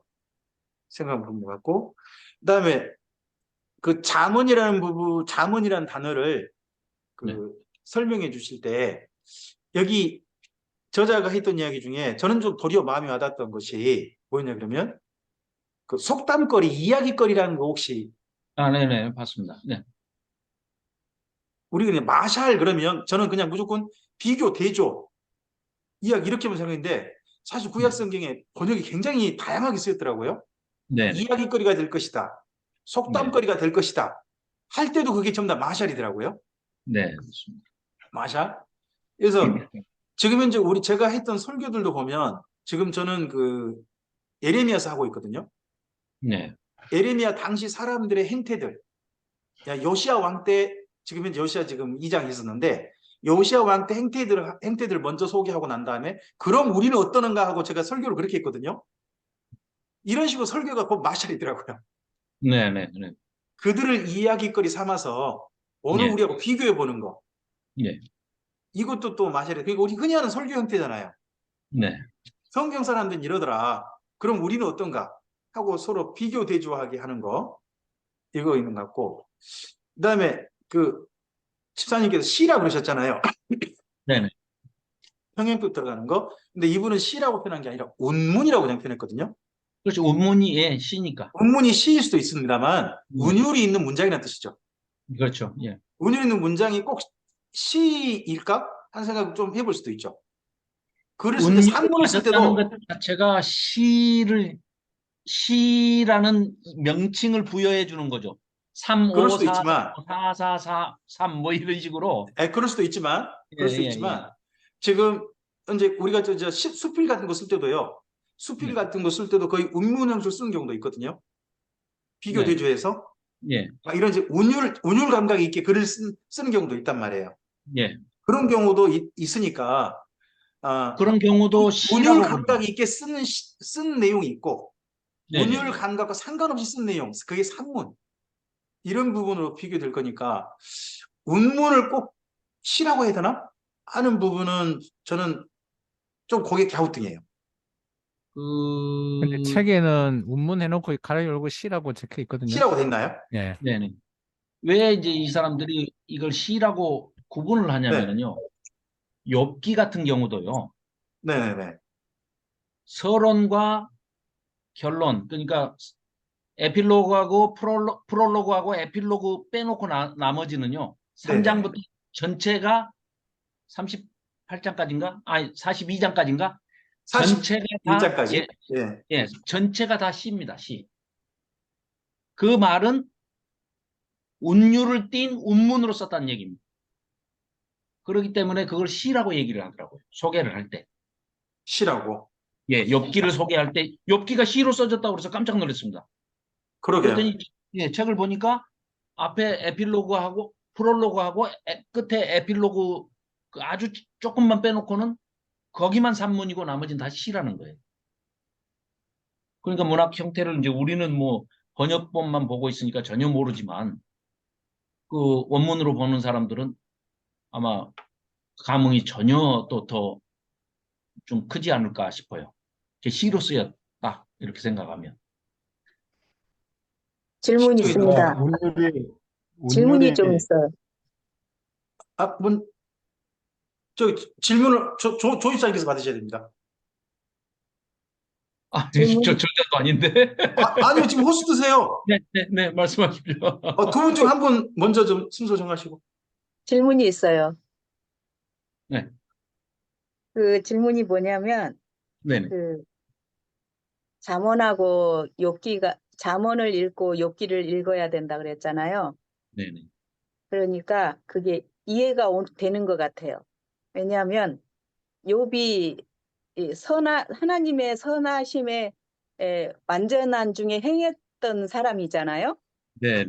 네. 예, 그랬으니까 잠언적 비유를 가지고 하나님을 경외하는 것이 아주 그 지혜의 근본이 무엇인가를 잘 알았던, 그래서 아는 대로 행했던 욥이라는 생각이 들어요. 네네. 그래서 이제 그 말씀을 이렇게 본문에서 찾아보면 이렇습니다. 욥기 한번 보시면은요. 네, 욥기 1장 1절에 보시면 네, 우스 땅에 욥이라 불리는 사람이 있었는데 하면서 이제 이거는 지금 저자가 욥을 소개하는 겁니다. 그 사람은 욥은 온전하고 정직하여 하나님을 경외하며 악에서 떠난 자더라. 이렇게 표현을 했습니다. 이 표현이 그대로 잠언에 가면 2장 7절과 3장 7절에 그대로 나옵니다. 네. 예. 그러면 잠언 2장 7절에 보면은요. 그는 정직한 자를 위하여 완전한 지혜를 예비하시며 행실이 온전한 자에게 방패가 되시나니. 잠언에서는 지금 이렇게 그러면 욥이 완전한 자면은 이런 고난을 받아서는 안 된다는 얘기를 지금 스스로가 지금 본문에서 밝히고 있는 겁니다. 또 3장 7절에 보면은요. 스스로 지혜롭게 여기지 말지어다 여호와를 경외하며 악을 떠날지어다. 이러면 복 주신다고 그랬어요. 잠언에서 3장 7절에 그걸 욥이 1장 1절에 그대로 이 사람은 하나님을 경외하며 악에서 떠난 사람입니다라고 소개를 하고 있습니다. 근데 이 나레이터가 얘기하고 있는 것을 그대로 하나님께서 1장 8절에요. 욥기 1장 8절에 보면은요. 여호와께서 사탄에게 이르시되 그대로 소개하고 계십니다. 잠언에서 소개하고 있는 복 받는 자의 아주 그냥 모든 조건을 다 갖췄어. 그 얘기입니다. 쉽게 얘기하면. 그러면서 소개하는 게 네가 내 종 욥을 주의하여 보았느냐? 그와 같이 온전하고 정직하여 하나님을 경외하며 악에서 떠난 자는 세상에 없느니라. 이 하나님의 소개입니다. 하나님의 네, 평가가. 네, 네네네. 네, 예, 그렇게 보시는 게 정확하게 보시는 네, 것이다. 저는 예, 네, 그렇게 생각합니다. 네, 네. 네, 네, 그 이해가 딱 오는 것 같아요. 네, 네, 네. 네, 네. 정동섭 전도사님 아까 네, 말씀. 제가 무슨 말 하려는지 까먹었네. 근데 아까 이제 그 운문하고 네. 시 네. 있었잖아요. 예, 예. 근데 네. 제가 알고 있기로는 운문이라는 게 운율을 가진 문장이기도 하죠. 그런데 이제 예. 보통 이제 그걸 운문 그러면 이제 그 조홍현 목사님 말씀대로 시라고 보거든요. 네, 네, 그러니까 전반적인 하나의 장르로서 그러니까 예를 들어서 우리가 산문에 네, 네. 수필에 뭐 한두 문장 운문이 들어갈 수 있어요. 예, 예, 그렇죠. 뭐 예를 예. 들어서 예, 이렇게 무슨 뭐 가군을 맞춘다 이럴 수 있잖아요. 그죠? 음, 이럴 수 있는데 근데 그 전체적으로 볼 때 그걸 갖다가 시다 운문이라 그러지 않거든요. 예, 네, 네, 그러니까 이제 운문이라는 게 그 좁은 의미로 보면은 하나의 문장을 리듬을 가지고 있는 운율을 가지고 있는 문장을 갖다가 하나의 문장도 운문이라고 그럴 수 있으나 그러나 우리나라 글에서는 통념적으로는 그렇게 쓰이는 것이 아니고 예를 들어서 하나의 수필에 1000개의 문장이 있다. 근데 그 중에 10개가 운문이다. 그랬을 때 그 수필은 산문이라 그러는 것이죠. 예, 그렇죠. 그러니까 이게 운문이 사전적인 의미하고 이게 그 장르적인 의미하고 이게 좀 그 구분해가지고 우리가 접근할 필요가 있겠다. 네, 네, 네. 그런 아, 그러면 정우 선생님 말씀에 근거한다면 지금 욥기 같은 경우는 프롤로그하고 맨 마지막 결론 거기만 빼고 2장부터 상당히 뭐 한 40 앞에까지 거기까지가 전체가 다 운문 형식으로 돼 있으니까 대부분 다 운문 형식이니까 그러면 욥기 같은 경우는 시라고 보는 것이 맞겠네요. 몇 개는 대부분 시다 그래야죠. 뭐 예를 들어서 이제 그게 장으로 구분이 됐으면은 네. 우리가 굳이 그걸 몇 개를 갖다 하나로 이게 산문이냐 운문이냐 이렇게 얘기하기는 어렵고 예, 이게 몇 장부터 몇 장까지는 운문으로 돼 있다. 운문이다. 예, 그리고 다른 부분 뭐 몇 장 몇 장은 뭐 산문이다. 이렇게 얘기하면 되겠죠. 그러니까 네네네. 엽기가 시다라고 하는 말은 좀 그러네요. 아니, 엽기를 몇 그래서 장부터 엽기가 시다 그럴 수 아, 있는 거죠. 아까 그러니까 그 제가 이제 예예. 들었던 이야기가 전체 글 중에서 상당히 많은 뭐 문장 중에 일부만 운문이면 그건 상문이지만 대부분이 운문이면 시일 수 있느냐 하는 걸 여쭤본 거거든요. 시일 수 엽기가 있어요. 그런다니까. 왜 그러냐면은 목사님 그 우리나라 시를 갖다가 보자면은 네. 운문이 없는 시도 있어요. 네, 요즘 상문시란 게 있잖아요. 그렇죠. 산문시가 있기 때문에 예를 들어 네네. 꼭 시라 그래가지고 운문으로만 구성돼라는 그 규정 같은 것들은 없는 거죠. 그 근데 단어의 뜻을 얘기하자면. 근데 여기 보니까 저자가 우리 52쪽에 보시면 그게 운문 산문을 나눈 이유가 평형법 때문에 그런 것 같거든요. 예, 네네네. 평행법 이거를 그러니까 그거 기준으로 보고, 해서 예, 네. 이게 두 개가 대꾸니까 같은 네. 표현을 다른 단어를 써서 같은 단어가 반복되니까 이거는 시다. 시적인 표현을 쓴 거다. 그런 의미로 운문하고 산문을 나누는 것 같아요. 저자는 그렇게 그러게요. 지금 말하고자 하는 거죠. 그래서 이 잠언 이것이 시다, 시지 않느냐. 뭐 그런 형태로 아까 그러니까 이제 평행법에 대한 예, 그런 걸 설명한 것 같아요. 이분 얘기는 그러니까 예를 들어서 언어마다 시적인 요소들이 다 다르거든요. 예를 들어서 한국어 같은 경우에는 네. 뭐 시조 같은 경우도 4433 뭐 이런 것들이 있었잖아요. 네네네. 그게 예를 들어서 서양 시 같은 경우에는 또 다르거든요. 예를 들어서 네네. 엄격한 소네트 같은 것들은 이게 딱딱 이거 아니면 안 되는 거예요. 그래서 거기 딱 맞게 쓰게끔 돼 있는데 예를 들어서 그 소네트 같은 거는 영어로 썼을 때 그런 거고 히브리어에서는 그게 아니고 이 지금 저자의 얘기는 뭐냐면 히브리어에서 시적인 요소라는 거는 이 패러렐리즘이다. 이게 네네. 있으면 이건 시다. 이 얘기하고 있는 것이죠. 언어의 차이를 갖다가 이분이 인지를 하고 히브리어에서의 시적인 요소, 그 운문적인 요소, 운율적인 요소는 가군이나 무슨 뭐 이런 것들이 아니고 다른 나라 언어처럼 그게 아니고 이 평행법이 있으면은 이게 네. 시다. 히브리어에서 그 네네네. 얘기한 거죠. 맞습니다. 맞습니다. 그 그러면 어, 제가 화면 공유 요거 한번 다시 봐주시면 그 얘기가 지금 방금 정동섭 전도사님이 말씀하신 게 그 정확하게 지적을 하신 거예요. 이 저자도 마찬가지고 제가 다른 문헌을 또 찾아봤을 때 어떤 얘기를 하고 있냐면 평행법을 얘기하면서 여기 보시면 타나크 구분을 할 때 시서로 구분을 할 때 방금 욥기 설명드렸지 않습니까? 말씀드렸지 않습니까? 프롤로그와 에필로그 몇 절 빼놓고는 전부가 평행법을 썼다는 얘기예요. 운문으로. 그러니까 이걸 시서로 구분을 합니다. 이 유대인들은. 그다음에 잠언도 거의 대부분이 평행법으로 쓰여 있어요. 그렇기 때문에 잠언도 시서로 들어갑니다. 시편은 당연히 뭐 시니까 시편 시서로 들어가고요. 그래서 성문서 케투빔에서 분류를 할 때 시서 해가지고 시편, 욥기, 잠언 이 세 권은 시로 봅니다. 그러니까 방금 그 정동섭 전도사님께서 설명하신 게 이 유대인들의 분류 방법이 정확하게 그렇게 돼 있다는 거죠. 패러렐리즘을 소개하면 그 평행법을 소개하면서 유대인들은 히브리어로 평행법을 사용하면 이건 시다. 이렇게 구분을 해서 성경 자체도 이렇게 구분을 했다 하는 얘기를 이렇게 하더라고요. 네. 네. 이거, 그러면 네. 평행법을 이거 그거밖에 안 썼을까요? 시편, 잠언, 욥기 외에는 다른 데는 안 썼나요? 그러면? 그러니까 아까 말씀하신 대로 일부 써가지고 그 비중이 약하거나 이러면 굳이 네네. 그걸 시로 분류하기는 무리가 되는 것은 안 그럼 한다는 거죠. 전도서나 아가서는 어때요? 그런 아가서나 이런 것들이 시라고 불리면 안 되나요? 방금 좀 전에 아가 보신 건 다섯 두루마리 예, 그쪽으로 시로 들어가 안 있죠. 분류가 안 돼 예, 있더라고요. 오축으로 들어가던데요. 예. 보니까. 그래서 제가 보기에는 어차피 아가서 같은 경우는 요즘 같으면 뭐 이렇게 뮤지컬 같은 그런 거니까 더 네. 시적인 것이 더 근데 뛰어난 것 같은데. 뮤지컬이지만 평행법을 따라 쓰진 않은 것 같아요, 본문을.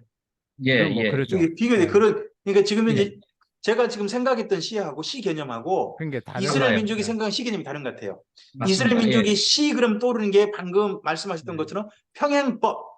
네, 이게 네. 시의 기본적인 생각인 것 같고, 네. 우리나라는 그 뭐예요? 저 소위 말해 운율, 운율 예, 저 네.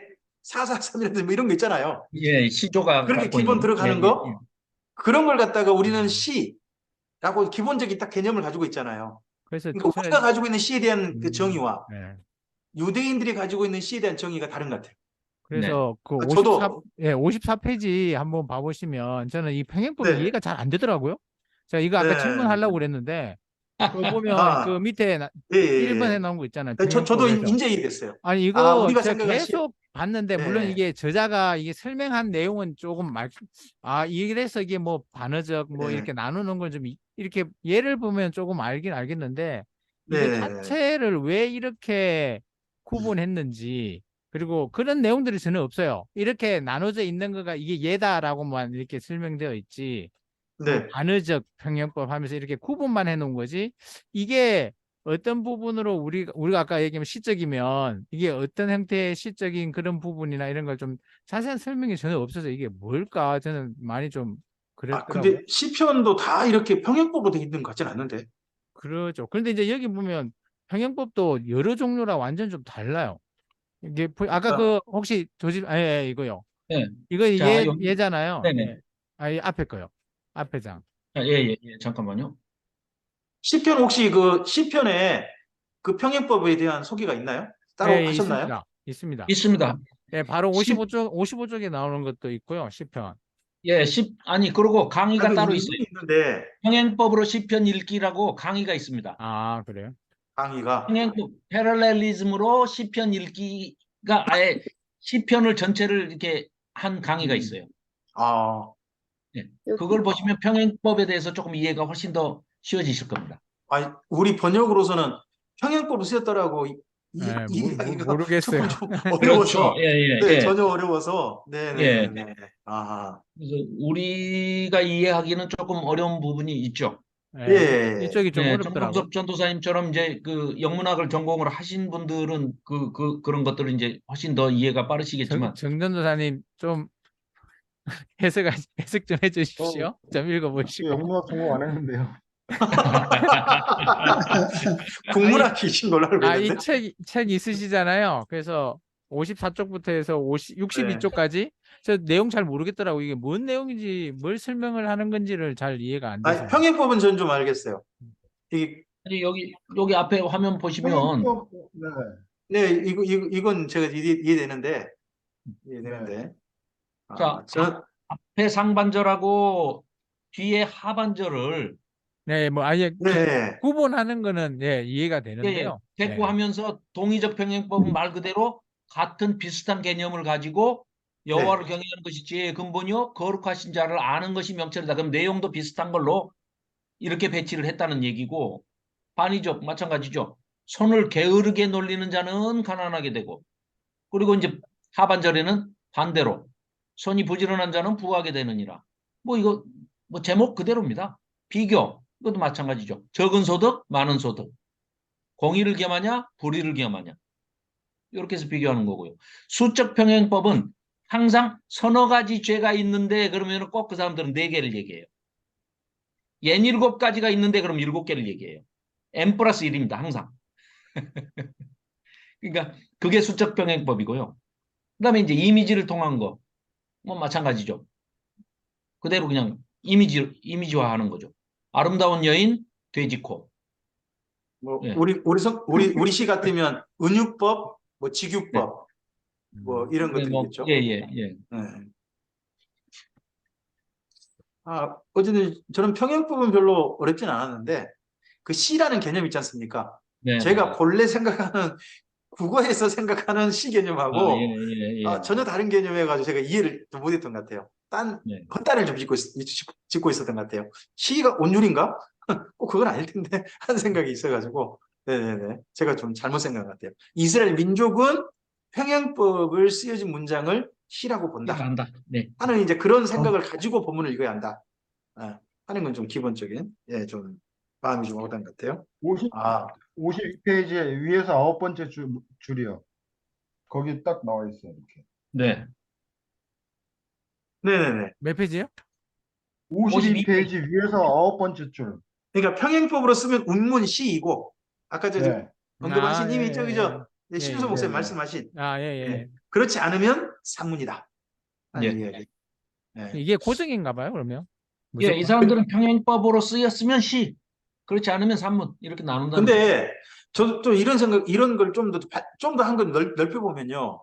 이런 식으로 글을 쓴 그런 그 크게 쓴 걸 가리켜 키아즘이라고 그러잖아요.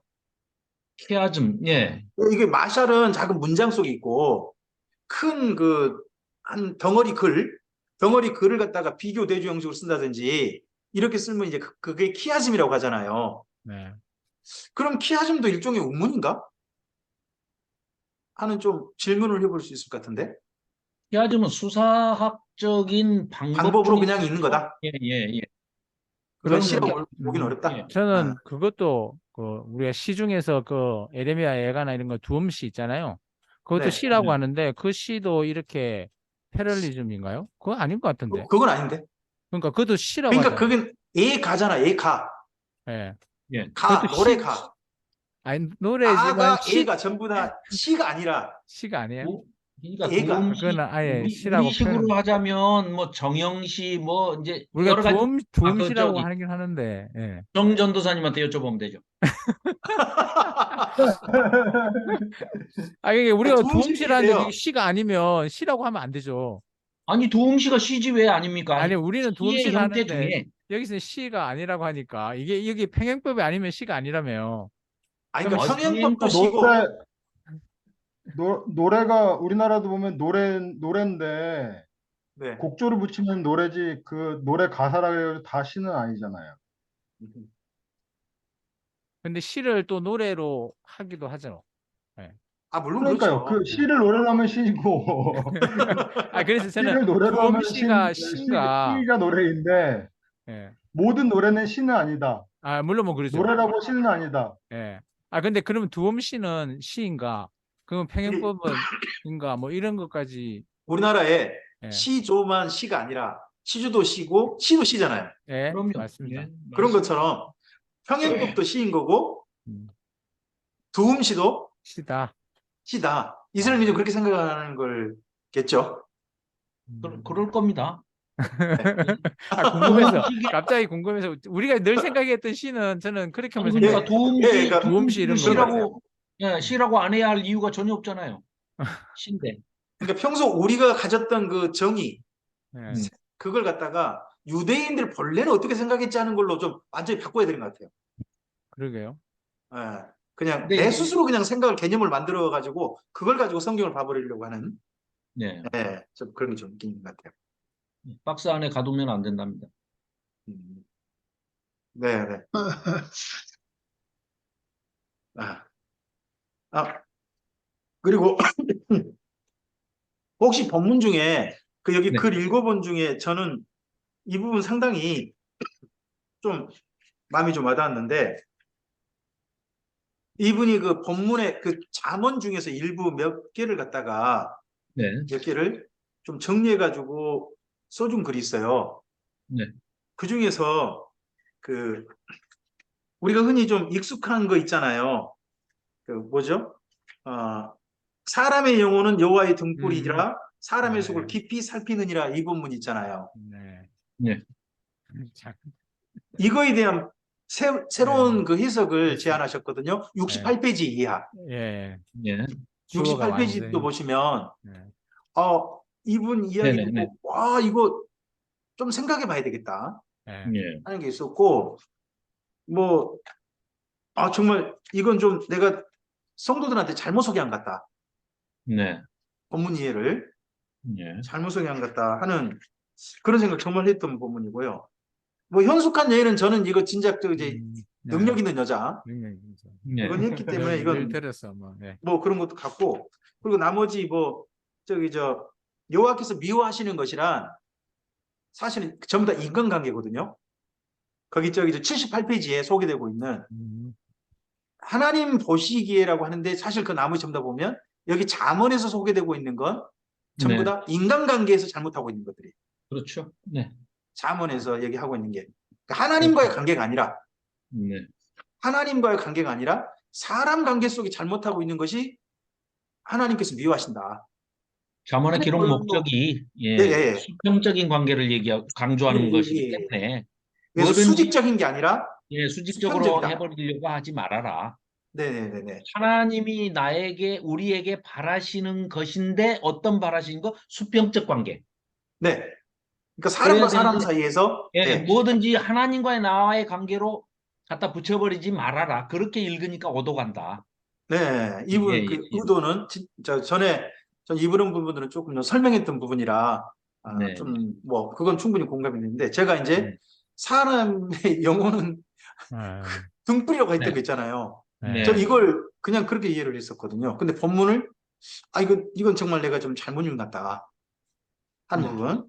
네, 네, 네. 이런 네, 건 좀 목사님이 잘못 정말 읽으신 이분이 게 좋다는 부분. 아니고, 네, 그러니까 목사님이 잘못 읽으신 게 아니고 예. 번역을 잘못했다는 거죠. 그렇죠. 그러니까 본문 해석을 잘못한 거죠. 번역 그러니까 자체가 어쨌든 번역 번역한 거, 번역 자체가 저도 나름 이거 번역한 거에 대해서 본문, 원어도 찾아보고 해봤단 말이에요. 해봤는데 여기 번역을 그대로 믿어버린 거 아니에요. 이게 네. 우리는 주어가 참 중요한 것 같아요. 네. 주어를 어떤 걸 아, 써야 되는가 이게 참 중요한 것 같은데. 근데 왜 그러니까 미국 사람은 제대로 번역을 못했을까요? 그 그러니까 거기 번역을 이제 사람들도 우리 따르다 보니까 그런 것 같아요. 예. 그러니까 아까도 잠깐 말씀드렸지만 김명주 목사님하고 이 번역자들이 선입관과 네. 현대적인 그런 가치관의 관점을 가지고 번역을 하다 보니까 자기들이 막 의미 부여를 해버리고 거기다가 그래서 오해를 해가지고 가치 부여를 해버리고 이런 게 오역을 너무 많이 한다. 음, 단순히 히브리어를 몰라서가 아니라 히브리어가 또 그렇게 고급진 언어가 아니어서 해석의 여지가 많이 있는데 그 상황에 따라서 또 그 환경에 따라서 어떤 배경에 따라서 시적절하게 번역이 돼야 되는데 그것도 그것이지만 거기에 플러스해서 자기 편견이 거기 들어가 버리니까 그러니까 네. 전부 자문적인 지혜로 규범적인 지혜로 욥기도 다 해석해 버리니까 이제 욥이 쥐길놈 되는 거죠. 네. 네. 그리고 저는 또 한 가지 좀 그런 생각이 있는데 여기에서 잠언을 읽을 때 이분 그 글 읽기 하는 그 시각을 어디 둘까? 미래지향적이 아니라 네, 과거. 잠언의 예, 모든 지혜는 과거. 과거에서부터 가져온 저도 것이다. 그건 특이하더라고요. 예. 근데 읽어보니까 네, 그게 맞는 정말 거예요. 잠언을 내일을 위해서 읽는 게 아니라 잠언의 모든 지혜는 과거에서 네, 쭉 살펴보면서 경험. 모든 역사 속에서 동일하게 검증되고 인정된 것이 진짜 지혜다. 그래서 늙음의 가치. 그 표현을 또 했더라고요. 그래서 여기에서 잠언에서 말하는 지혜는 과거에서부터 검증된 지혜다 하는 그런 쪽의 시각. 이것도 네. 상당히 좀 저로 하여금 네. 잠언을 새롭게 읽게 하는 방법인 것 같아요. 그러니까 보통 우리가 여기서 이분도 그렇게 이야기 했더라고요. 내일을 위해서 오늘을 살 거냐 아니면 과거를 살펴서 오늘을 살 거냐 하는 것 중에 여기 잠언은 내일을 위해서 오늘을 살라는 이야기가 아니라 과거를 잘 살펴가지고 오늘을 제대로 살아라 하는 그런 쪽 이야기다 하는 글을 읽을 때 시각을 그렇게 가져야 된다 하는 쪽에 대해서 상당히 좀 공감을 했던 그런 부분이 저는 좀 있어요.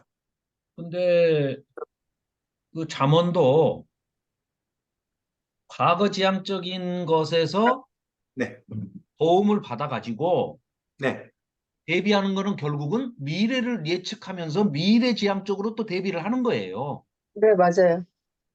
그걸 얘기하고 있는 것이고 네네. 제3의 대안이라고 해서 전도서가 말하는 거는 야, 너희들이 말하는 게 다 그렇게 되지는 않아.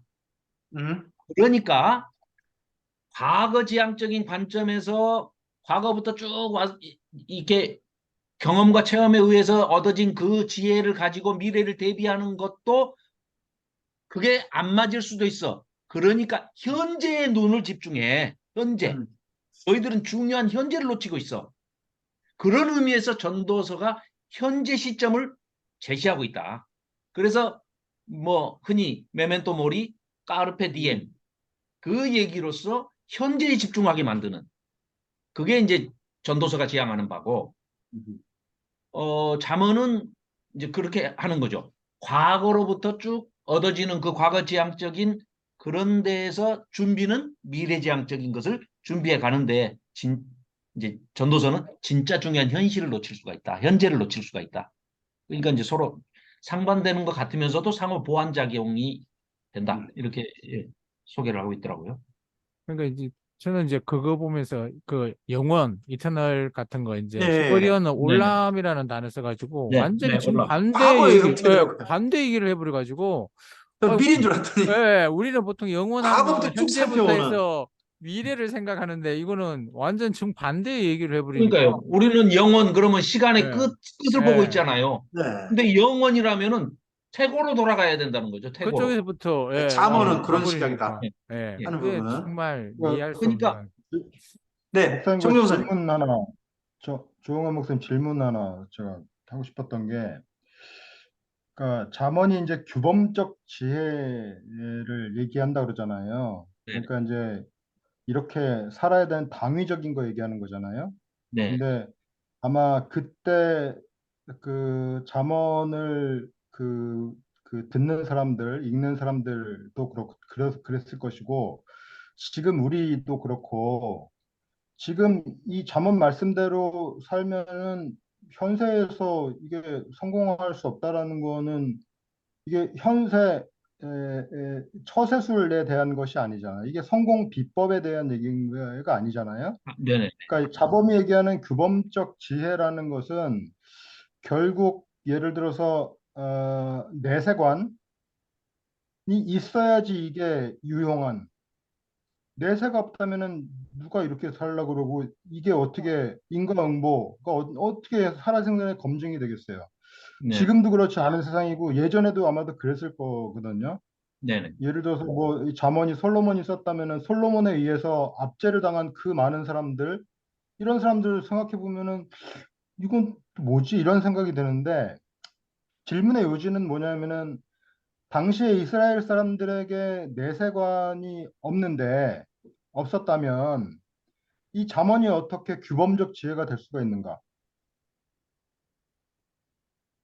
자, 그러면은, 오히려 네네. 그런 이 현실을 인정한다면 어떻게 보면은 욥기가 더 규범적 지혜 아닌가요? 이거는? 그러니까 그, 지금에 와서 우리에게는 이 잠언이 규범적 지혜고 욥기가 뭐 사색적인 지혜고 이럴 수 있는데, 그 당시 사람들에게는 이게 그 전복돼야 되는 거 아닌가요? 그, 이제 시대적인 배경을, 이게 저작된 배경을 보자면은 BC 6세기 전후로 보더라고요. 그러니까 포로 귀한 자들, 왜 아니, 잠언이 그렇게, 솔로몬의 잠언이라고 우리가 가정을 하면은 한 BC 한 10세기 정도 되는 10세, 거잖아요. 10세기, 아니요. 9세기. 그래서 이제 아까 그 잠깐 페르소나 얘기를 드렸던 거고, 솔로몬이 쓸 수 없는 지점들이 많이 나옵니다. 예. 우선 대표적으로는 이제 유대인들은 이렇게 생각을 합니다. 아람어하고 페르시아어의 영향을 받은 단어들이 너무 많이 나온다는 거예요. 우리는 모르지만 잠언에 지금 그러고 이 저자도 그런 얘기를 언급을 해요. 그래서 이건 솔로몬이 쓸 수가 없고 지혜의 화신인 솔로몬의 이름을 페르소나적으로 그냥 빌려와서 어, 포로 귀한 자들이 와서 이제 쓴 것이다. 그때 쓰여진 책이다. 이렇게 얘기를 한다면 그때쯤이면 이미 내세관이 형성이 돼 있지 않겠느냐. 이렇게 볼 수가 있죠. 그럼 집사님, 지금 네, 집사님의 말씀에 근거한다면 네, 25장 1절에 네. 이것도 솔로몬의 잠언이라 히스기야 신하들이 편집한 것이다라는 이야기도 그러면은 사실 페르소나에 불과하게 되네요. 그렇죠. 자, 그렇게 보기보다는 네, 그렇게 보기보다는 우리가 본래 그 잠언이나 이쪽 부분들의 자료가 본래 있었을 것이고, 사실은 잠언의 1장부터 9장은 자녀교육 잠언 아예 따로 하나 좀 특성을 할 수 있고요. 10장부터 24장, 25장부터 뭐 28장, 그리고 29장까지인가요? 그리고 아구리 잠언이 네, 30장. 30장이고 그다음에 31장인 거잖아요. 네, 네. 그러면 어떻게 보면 히스기야 신하들이 솔로몬의 잠언을 모아서 편집한 게 1권, 2권 있을 것이고 10장부터 24장이 전체 한 권일 것이고 또 그 다음 25장부터 나머지 아굴까지 거기가 제 2권이라고 그러고 맨 뒤에 루멜 왕의 어머니 잠언하고 1장부터 9장까지 잠언 전체를 지금 현재 잠언 형식으로 모으고 글 전체를 정리한 것은 포로 기한자라고 보는 것이 어쩌면 더 적절하지 않을까요? 그냥 그때 썼다는 게 아니라 사실은 자료가 그 전에 있었고 네네. 꼭 그때 자료도 없는데 그때로 썼다고 하는 것보다는 그 이전에 이스라엘 민족이 문서 같은 것들이 바벨론에 다 포로로 잡혀갈 때 전부 다 빼앗겼고 약탈됐지만 거기에서 뭐 다니엘이라든지 이런 사람들이 거기서 문서를 전부 다 발굴해 냈을 것이고 네. 그러면서 거기서 그렇게 정리했다고 보는 것이 그래서 마지막에 지금 현재 자문 형식으로 정리할 때도 뭐 페르시아 영향받아서 정리할 때도 하나님께서 성령을 통해 감동하셨지만 그 자료 맨 처음 원자로 남긴 자들도 감동하신 걸로 그렇게 전체를 다 보면 더 적절하지 않을까 저는 싶은데요. 전체를 만약에 페르소나로 봐버리면 25장 1절 같은 부분들은 좀 너무 부적절해 보이는 편이잖아요.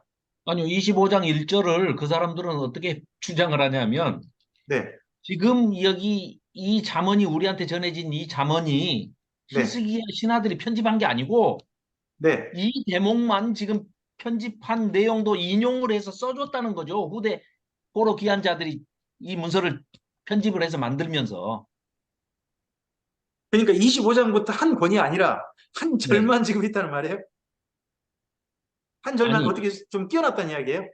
히스기야의 신하들이 이것을 편집을 한 흔적이 있었겠죠. 자료를 수집했을 때. 네, 그래서 이걸 최종 편집한 사람 편집자가 네. 이 부분도 솔로몬의 잠언을 인용했는데 이것은 히스기야 신하들이 편집을 했다고 어딘가에 기록이 돼 있으니까 그렇게 써서 넣어서 삽입을 해준 거라는 얘기죠. 그게 지금 히스기야 신하들이 편집한 게 우리한테 전해진 게 아니고. 그러니까 25장부터가 히스기야 신하들이 편집한 건 아니고 예, 예. 과거에 편집했던 적이 어딘가에 흔적이 있다는 거죠, 기록이. 그래서 자료 인용을 그대로 하다 보니까 이 내용이 예, 이 예. 본문이 들어갔다. 이런 식으로 그렇습니다. 이해한다고요. 예. 그러니까 이건 이제 그 모르겠어요. 우리는 언어학을 뭐 이거 이 고대 근동 언어학을 전혀 모르니까 이제 그분들이 주장하는 바를 그냥 뭐 들을 수밖에 없는데 이 사람들 얘기는 솔로몬이 쓸 수가 없다. 이게 솔로몬은 그냥 잠언을 남겼고 잠언 그렇죠. 남긴 것과 그 외에 다른 다른 삼천 제자들의 잠언 전체를 일단 기본적인 자료로 정리하신 분들은 저는 히스기야 신하라고 생각했고 그런 자료가 나중에 바벨론 포로 때 그런 포로 기한자들에게 전부 다 다시 한번 수집되어져 가지고 지금 현재 우리가 보는 잠언으로 재정리가 된 게 아니겠나 하는 생각을 저는 가지고 저기 있었는데 저기 조 예. 조홍현 목사님, 이 송민원 교수님도 그러니까 지금 그 저작권에 대해서 네. 지금 목사님 말씀하신 거랑 같은 입장이신 거예요? 그러니까 예. 이게 제2성전 유대기 때 네. 쓰여졌다. 예. 이거는 그러니까 솔로몬은 거의 뭐 위명 저작에 가깝다. 이름만 빌려온 아, 거다. 네. 예, 그렇군요. 예. 그럼 이제, 그거는 이제 제가 볼 때는 이제 성경에서 이제 이 어서십에 대한 거는 거의 끝도 없을 것 같고, 뭐 학자들도 끝이 안 나니까. 근데 예. 그렇다면 이제 아까 말씀드린 대로 이 내세관이 그러니까 이분이나 목사님 같은 경우에는 이 제2성전 유대교 때는 내세관이 있었기 때문에 이것이 그 저기 뭐야 스탠다드 위즈덤으로 그 규범적 지혜로서 이게 기능이 있다. 그런데 그러니까 대답하실 수 있을지 없을지 모르겠는데 만약에 이게 솔로몬이 쓴 거라면 이게 아닌 게 맞겠죠, 그럼요. 그렇죠. 이게 솔로몬이 썼다고 한다면 이제 그건 저 전도사님 말씀대로 다 의심을 해봐야 되는 부분이 되죠. 예, 예, 예. 솔로몬이 제가 하나님께로부터 왔다면 그 의심해봐야 되나요? 아니, 지혜가 하나님을 경외하면 근본이라고 하는 이야기가, 그리고 솔로몬이 더더구나 맨 먼저 하나님을 경외했던 젊은 시간마저도 부정하면 안 될 것 같은데. 솔로몬은 그렇게 저는 잠언을 남겼고, 저는 그것이, 네, 자문이 솔로몬이 썼다고 생각을 해요. 근데 이제 솔로몬이 저자라고 생각을 하는데 찜찜한 것 중에 하나는 뭐냐면은 왜 하필 하나님이 솔로몬 같은 사람에게 지혜롭지 않은 사람에게 이런 글을 쓰게 하셨을까? 왜 그러냐면은 당시에 이제 우리가 그 글이 가지고 있는 힘 중에 하나가 뭐냐면은 네, 이게 뭐 로고스 파토스 에토스 중에 하나가 이제 뭐냐 이게 누가 썼는가가 중요한 거잖아요. 예. 예, 이거 사실 솔로몬의 삶을 알고 이 사람이 썼다 그러면은 저는 사실 성경이 아니면 이거 안 읽어볼 것 같아요. 이 솔로몬이 썼어? 그럼 무조건 패스. 이거 읽을 가치가 없는 거지라고 생각할 건데 이게 이제 성경이기 때문에 그 제가 이제 존중을 하고 읽는 거거든요. 그러니까 그거는 제가 하나님한테 나중에 질문하고 싶은 것 중에 하나예요. 왜 하필 잠언이나 전도서 같은 이 심오한 책을 그 아가서도, 솔로몬 아가서가 아가서도. 이거를 솔로몬 같이 그 나중에 개망나니 같은 삶을 살았던 분한테 쓰게 하셨습니까? 예? 왜 그러셨어요? 이걸 한번 묻고 싶거든요. 예, 노 목사님 말씀에 의하면 어, 다 주어 보고 네가 살아보고 그 책은 거짓 없이 진실하게 써놔라. 그렇게 말씀을 하시더라고요. 네, 그런데 그런 기억이 있습니다. 네네. 그러니까 그런데 그 전도서는 제가 이후로 이제 이해가 오고오는 가는데 세대에 잠언이나 이런 거 이해가 안 된다는 거죠. 예, 사람들의 마음은 다 솔로몬이 한 거지만 사람들 마음에는 다른 그런 다 재성이 있으니까 그런 속성이 다 있을 거다. 그러니까 솔로몬 네가 해보고 그걸 글로 남겨서 교훈으로 삼아가지고 솔로몬이 다 해보니까 헛되고 헛되다 하더라. 그막 그냥 살아라 그렇게 하려고 썼다고 그러니까 하더라고요. 전도사님 그게 전도서는 이해가 가는데 네. 그러니까 잠언까지도 솔로몬이 그런 대목에서 이제 한다는 거죠. 지금 이제 우리가 조홍현 집사님을 통해서 전도서 강좌를 듣겠습니다만은 지금 우리가 생각한 전도서가 아니더라고요. 조홍현 집사님 강좌를 들어보면 전혀 예, 아니, 달라요. 다음 시간을 기대해 보셔야 돼요. 지금 노 목사님 강좌가요. 완전히 일부만 이야기하신 것처럼 들려져요. 네. 그래서 저희 아, 아들이 네. 그 전도서를 설명을 하는데 전도서는 헛되고 헛되고라고만 있는 게 아니다. 바르게 사는데 왜 헛된 게 되냐. 진리 안에서는 헛되지 않는다. 그러면서 그 얘기를 했거든요. 근데 저도 그렇게 보고 있어요. 근데 대부분 그렇게 설명은 잘 안 하시더라고요. 근데 유일하게 조응윤 집사님이 그 전도서 첫머리에 그거를 말씀을 하실 때 아주 기쁜 소식이었습니다. 아, 나만 아들하고 그렇게 보는 게 아니고 조응윤 집사님도 그렇게 생각을 하고 계시구나 하는 생각을 했죠. 요즘 소개되고 있는 그 학자들이 음. 잠언, 전도서, 아가서 이 세 권은 솔로몬의 저작이 아니라는 것을 거의 확정적으로 발표들을 하고 있답니다. 거기 신윤선 목사님 한번 그 관련된 논문 한번 찾아서 우리 단톡방에 한번 올려주시면 고맙겠습니다. 아유, 저는 아니, 솔로몬이 안 썼다는 것을 100% 확신합니다. 그 제가 옛날에 제 그거 PPT 보셨죠? 제가 이전에 했던 시가서에 네, 네. 보면 제가 그때 논문을 좀 찾아봤거든요. 그때 보니까 제가 막 저자를 여러 명에게 드러났잖아요. 그런 부분이 논문에 보고 제가 적어 놓은 거거든요. 그래서 그게 그러니까 솔로몬이 했다라는 그런 부분이 별로 많이 없어요. 없기는 논문에는. 그래서 저는 그 전도서를 볼 때 아니 타락을 했는데 타락한 사람 마음에 뭘 준들 뭐가 감사하고 족한 마음이 생기겠나. 당연히 헛되고 헛된 마음만 들지 그런 생각이 들었어요. 하전선이 네. 헛되고 헛되다고 번역한 게 잘못됐답니다. 그러니까요. 그게 잘못된 잠시 거라고요. 잠깐이다 하는 것이지 네, 헛되다는 말은 아니다 하는 네, 것이 우리 다음 주에 좀 들어볼 만한 네, 중요한 네, 이야기인 것 같습니다. 네. 네네네. 어쨌든 이제 오늘 잠언 부분에 일부 좀 이야기 좀 나눠보는데 조입사님께서 정말 잘 이야기해 주셔서 너무 감사합니다. 전체 정리를 조입사님이 해주셔야 될 것 같습니다. 잠원요? 강사가 조입사님이신데. 아, 그리고 최태규 목사님 지금 얼굴도 하시고 홍장호 입사님도 얼굴 하셨는데 하실 말씀 있으시면 하시는 게 좋을 것 같은데요. 그죠? 최태규 목사님. 잠언. 좀 자세히는 잘 못 들어서 제가 좀 이렇게 말씀드리기는 좀 안 될 것 같은데. 예. 제가 이제 그 성민원 그 교수님 그 책 읽은 제 느낌은 이제 욥기 잠언 그것이 이제 잠언은 규범적이고 이제 전도서는 반성적이라고 그랬던가요? 네. 그런데 이제 그것이 이제 일반적인데 이제 규범적으로만 모든 것이 이루어지면은 하나님이 필요 없다라는 것이거든요. 그 원칙대로만 착착착착 이루어지니까 인간이 다 예측할 수가 있다라는 것입니다. 모든 것이 다 그 시스템대로만 이루어지니까. 예. 그런데 이제 욥기를 통해서 어떤 것이 그것이 규범적으로만 이루어지지 않잖아요. 권선징악으로만 이루어지는 게 아니잖아요. 그렇기 때문에 우리 인간은 한치 앞으로 알 수 없고 하나님을 의지할 수밖에 없다라는 것입니다. 그러면서 이제 아까 그 내세관에 대해서 이제 잠깐 언급이 됐었잖아요.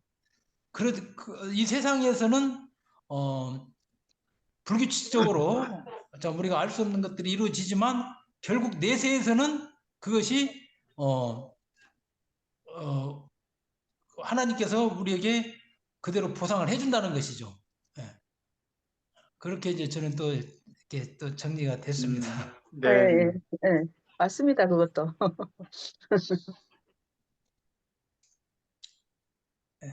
이상입니다.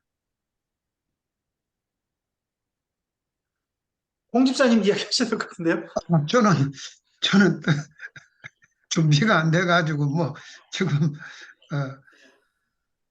저 문학적인 이런 여러 가지 그 평가를 할 수 있고 뭐 그렇지는 못합니다. 제가 뭐 시적이고 뭐 이런 단어도 생소하고 지금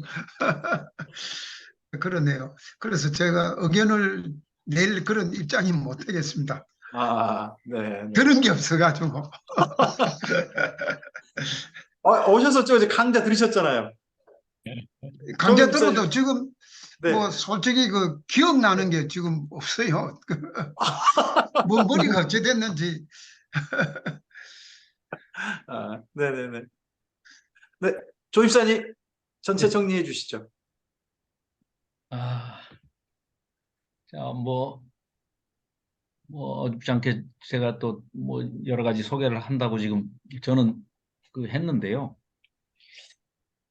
좀 아쉬움이 있는 거는 잠언만 가지고 오늘 좀 발제를 하고 토론을 이렇게 해야 되겠다 했었으면 잠언에 대해서 또 좀 세밀하게 준비를 돼 있어요. PPT가.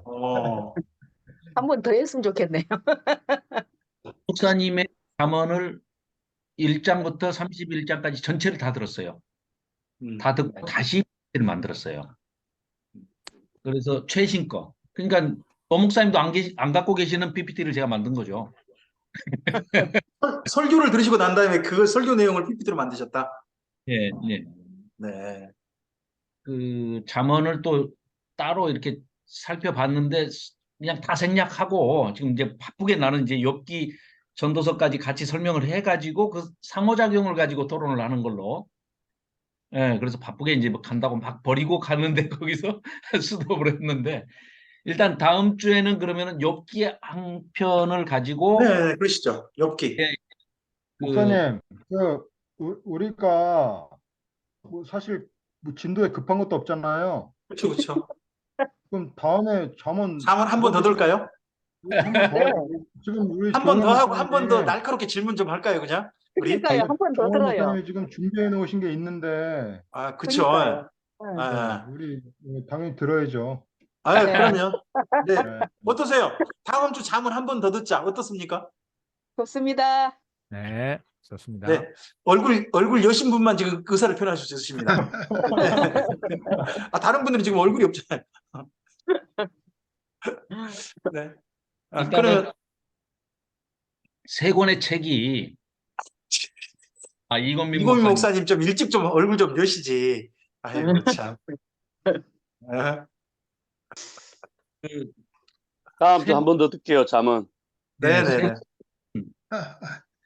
우리가 다시 지금 새로운 안경을 쓰고 보는 것 같아요. 그러니까 지금까지 들었던 그냥 피상적으로 늘 그냥 세상에 소개돼 있던 또 한국에 그냥 100년 넘게 그냥 그렇게 그러려니 하고 그냥 받아들였던 잘못된 그 안경 이걸 좀 네. 벗고 제대로 된 안경을 도수에 맞춰서 좀 쓰고 잠언, 욥기, 전도서 이 세 권만 지혜문서만 다시 우리가 정확하게 살펴본다. 굉장히 도움이 많이 되겠다. 그리고 주변에 네. 있는 분들한테 전할 거리가 네. 있겠다 싶은. 그리고 또 이게 오해됐던 것 중에 하나가 무슨 자기계발서라든지 성공 무슨 뭐 이런 지침서라든지 이런 걸로 이제 소개가 돼 있었지 않습니까? 심지어는 뭐 엄마들이 애들한테 잠언 하루에 한 장씩 써 읽어 뭐 이러면은 공부 잘해. 그런 얘기가 전혀 아니더라고요.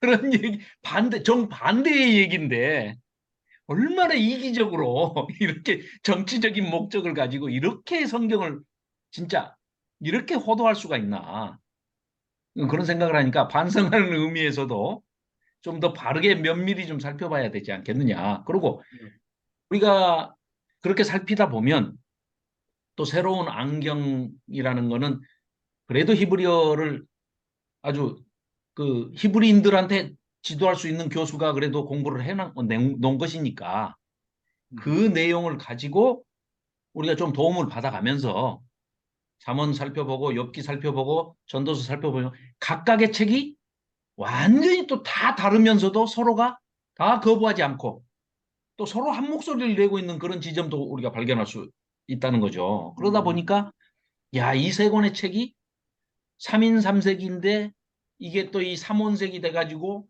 그냥 조화롭게 또 비춰질 때 합창으로 따지면은 정말 그 아까도 말씀드렸지만 보이스 칼라가 다 음색이 다 다른데 높낮이가 다 달라가지고 한 목소리를 낼 때 그냥 그 멋진 하모니가 이루어지는 그런 코러스가 들리는 그런 책이구나. 그러니까 이걸 우리한테 지혜 문서라고 이렇게 하나님께서 이렇게 들려주신 거구나 하는 것을 깨달을 때는 아직 이제 그게 제가 일천해서 아직 배움이 짧아서 이게 다 온전히 제가 느낀 바를 나누지는 못하지만 일단 열심히 준비해가지고 다음 주에 그러면 또 뭐 전도서 좀 더 준비돼 있던 것도 한번 더 나누고 엽기도 좀 아니, 소개해가지고 다음 주는 잠언만 그러시죠. 그러면 다시 한번. 네. 네. 아, 그리고 저자 글을 이 책 있지 않습니까? 이 책 내용을 좀 꼼꼼하게 좀 다 읽어보시고 한번 좀 오셨으면 좋겠어요. 이분이 말하고 싶은 잠언. 예, 그거하고 또 그 조홍현 집사님께서 다음 주 소개할 잠언은 어떻게 보면 노 목사님께서 정리하신 잠언 이야기잖아요. 그게 그걸 또 이제 좀 비교가 좀 될 것 같고 또 조화도 될 것 같고 하잖아요. 그리고 오늘 우리가 지금 서로 언급을 안 했는데요. 그 잠언 이분이 참 대표적인 오역으로 현대 성경의 오역으로 지금 지적하고 있는 게 잠언 11장 16절이거든요.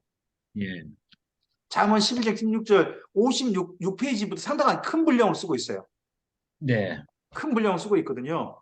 이 부분도 한번 좀 읽어보시면서 예, 우리 한번 좀 성경 본문을 어떻게 읽어야 되고 이해해야 될 것인가 하는 부분들을 네, 잘 한번 이분 또 지도도 한번 좀 꼭 받아보시고 하셨으면 좋겠습니다.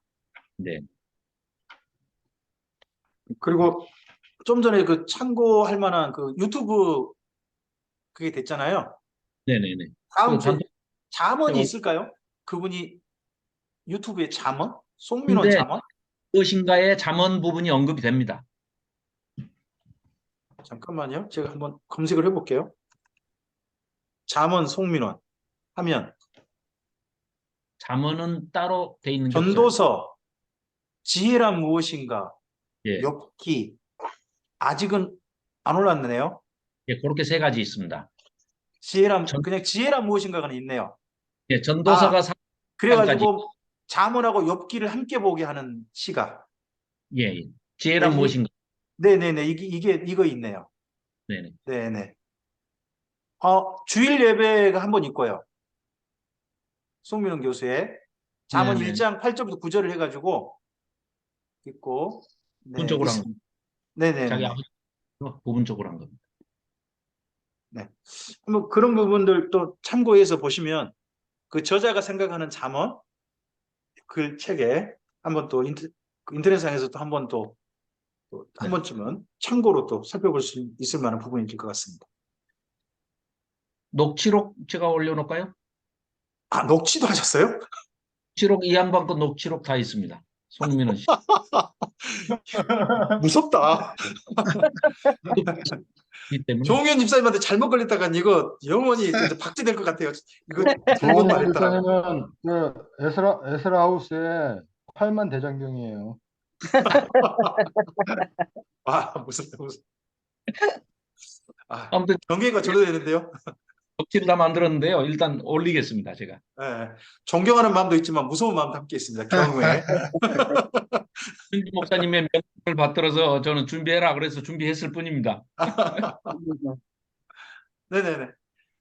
전체 정리를 그러면 우리 조입사님께서 기도해 주시고 종료해 주시면 될 것 같습니다. 아, 예. 호스 드시니까. 네네네. 기도하겠습니다. 하나님 아버지, 베풀어 주신 사랑과 은혜와 진리에 감사를 드립니다. 저희들 이토록 사랑하셔서 한자리에 모이게 하시고 또 아버지 하나님의 말씀에 귀 기울이게 하시고 상고하게 하시니 감사를 드립니다. 우리에게 들려주시는 그 지혜 문서, 이 모든 말씀들이 우리가 어떻게 살아야 하는지, 우리가 수평적인 관계 또 수직적인 관계, 하나님과의 관계, 이웃들과의 관계, 이 관계들을 어떻게 형성해 나갈 때 아버지 하나님께서 우리를 향하신 그 기쁘신 뜻이 이루어지실 수 있는지 다시금 생각하게 하시니 감사를 드립니다. 우리가 바른 지혜를 습득함으로 또 구별하고 분별되어서 또 우리의 삶이 믿지 않는 사람들에게 귀감이 되고 또 저들이 믿는 하나님을 나도 믿고 싶다 하는 그런 마음이 들 정도로 우리가 잘 살아낼 수 있도록 우리 모두를 선한 지혜의 길로 인도하여 주시옵소서. 감사드리오며 예수 그리스도의 이름으로 기도하옵나이다. 아멘. 아이, 수고하셨습니다. 감사합니다. 감사합니다. 감사합니다. 고맙습니다.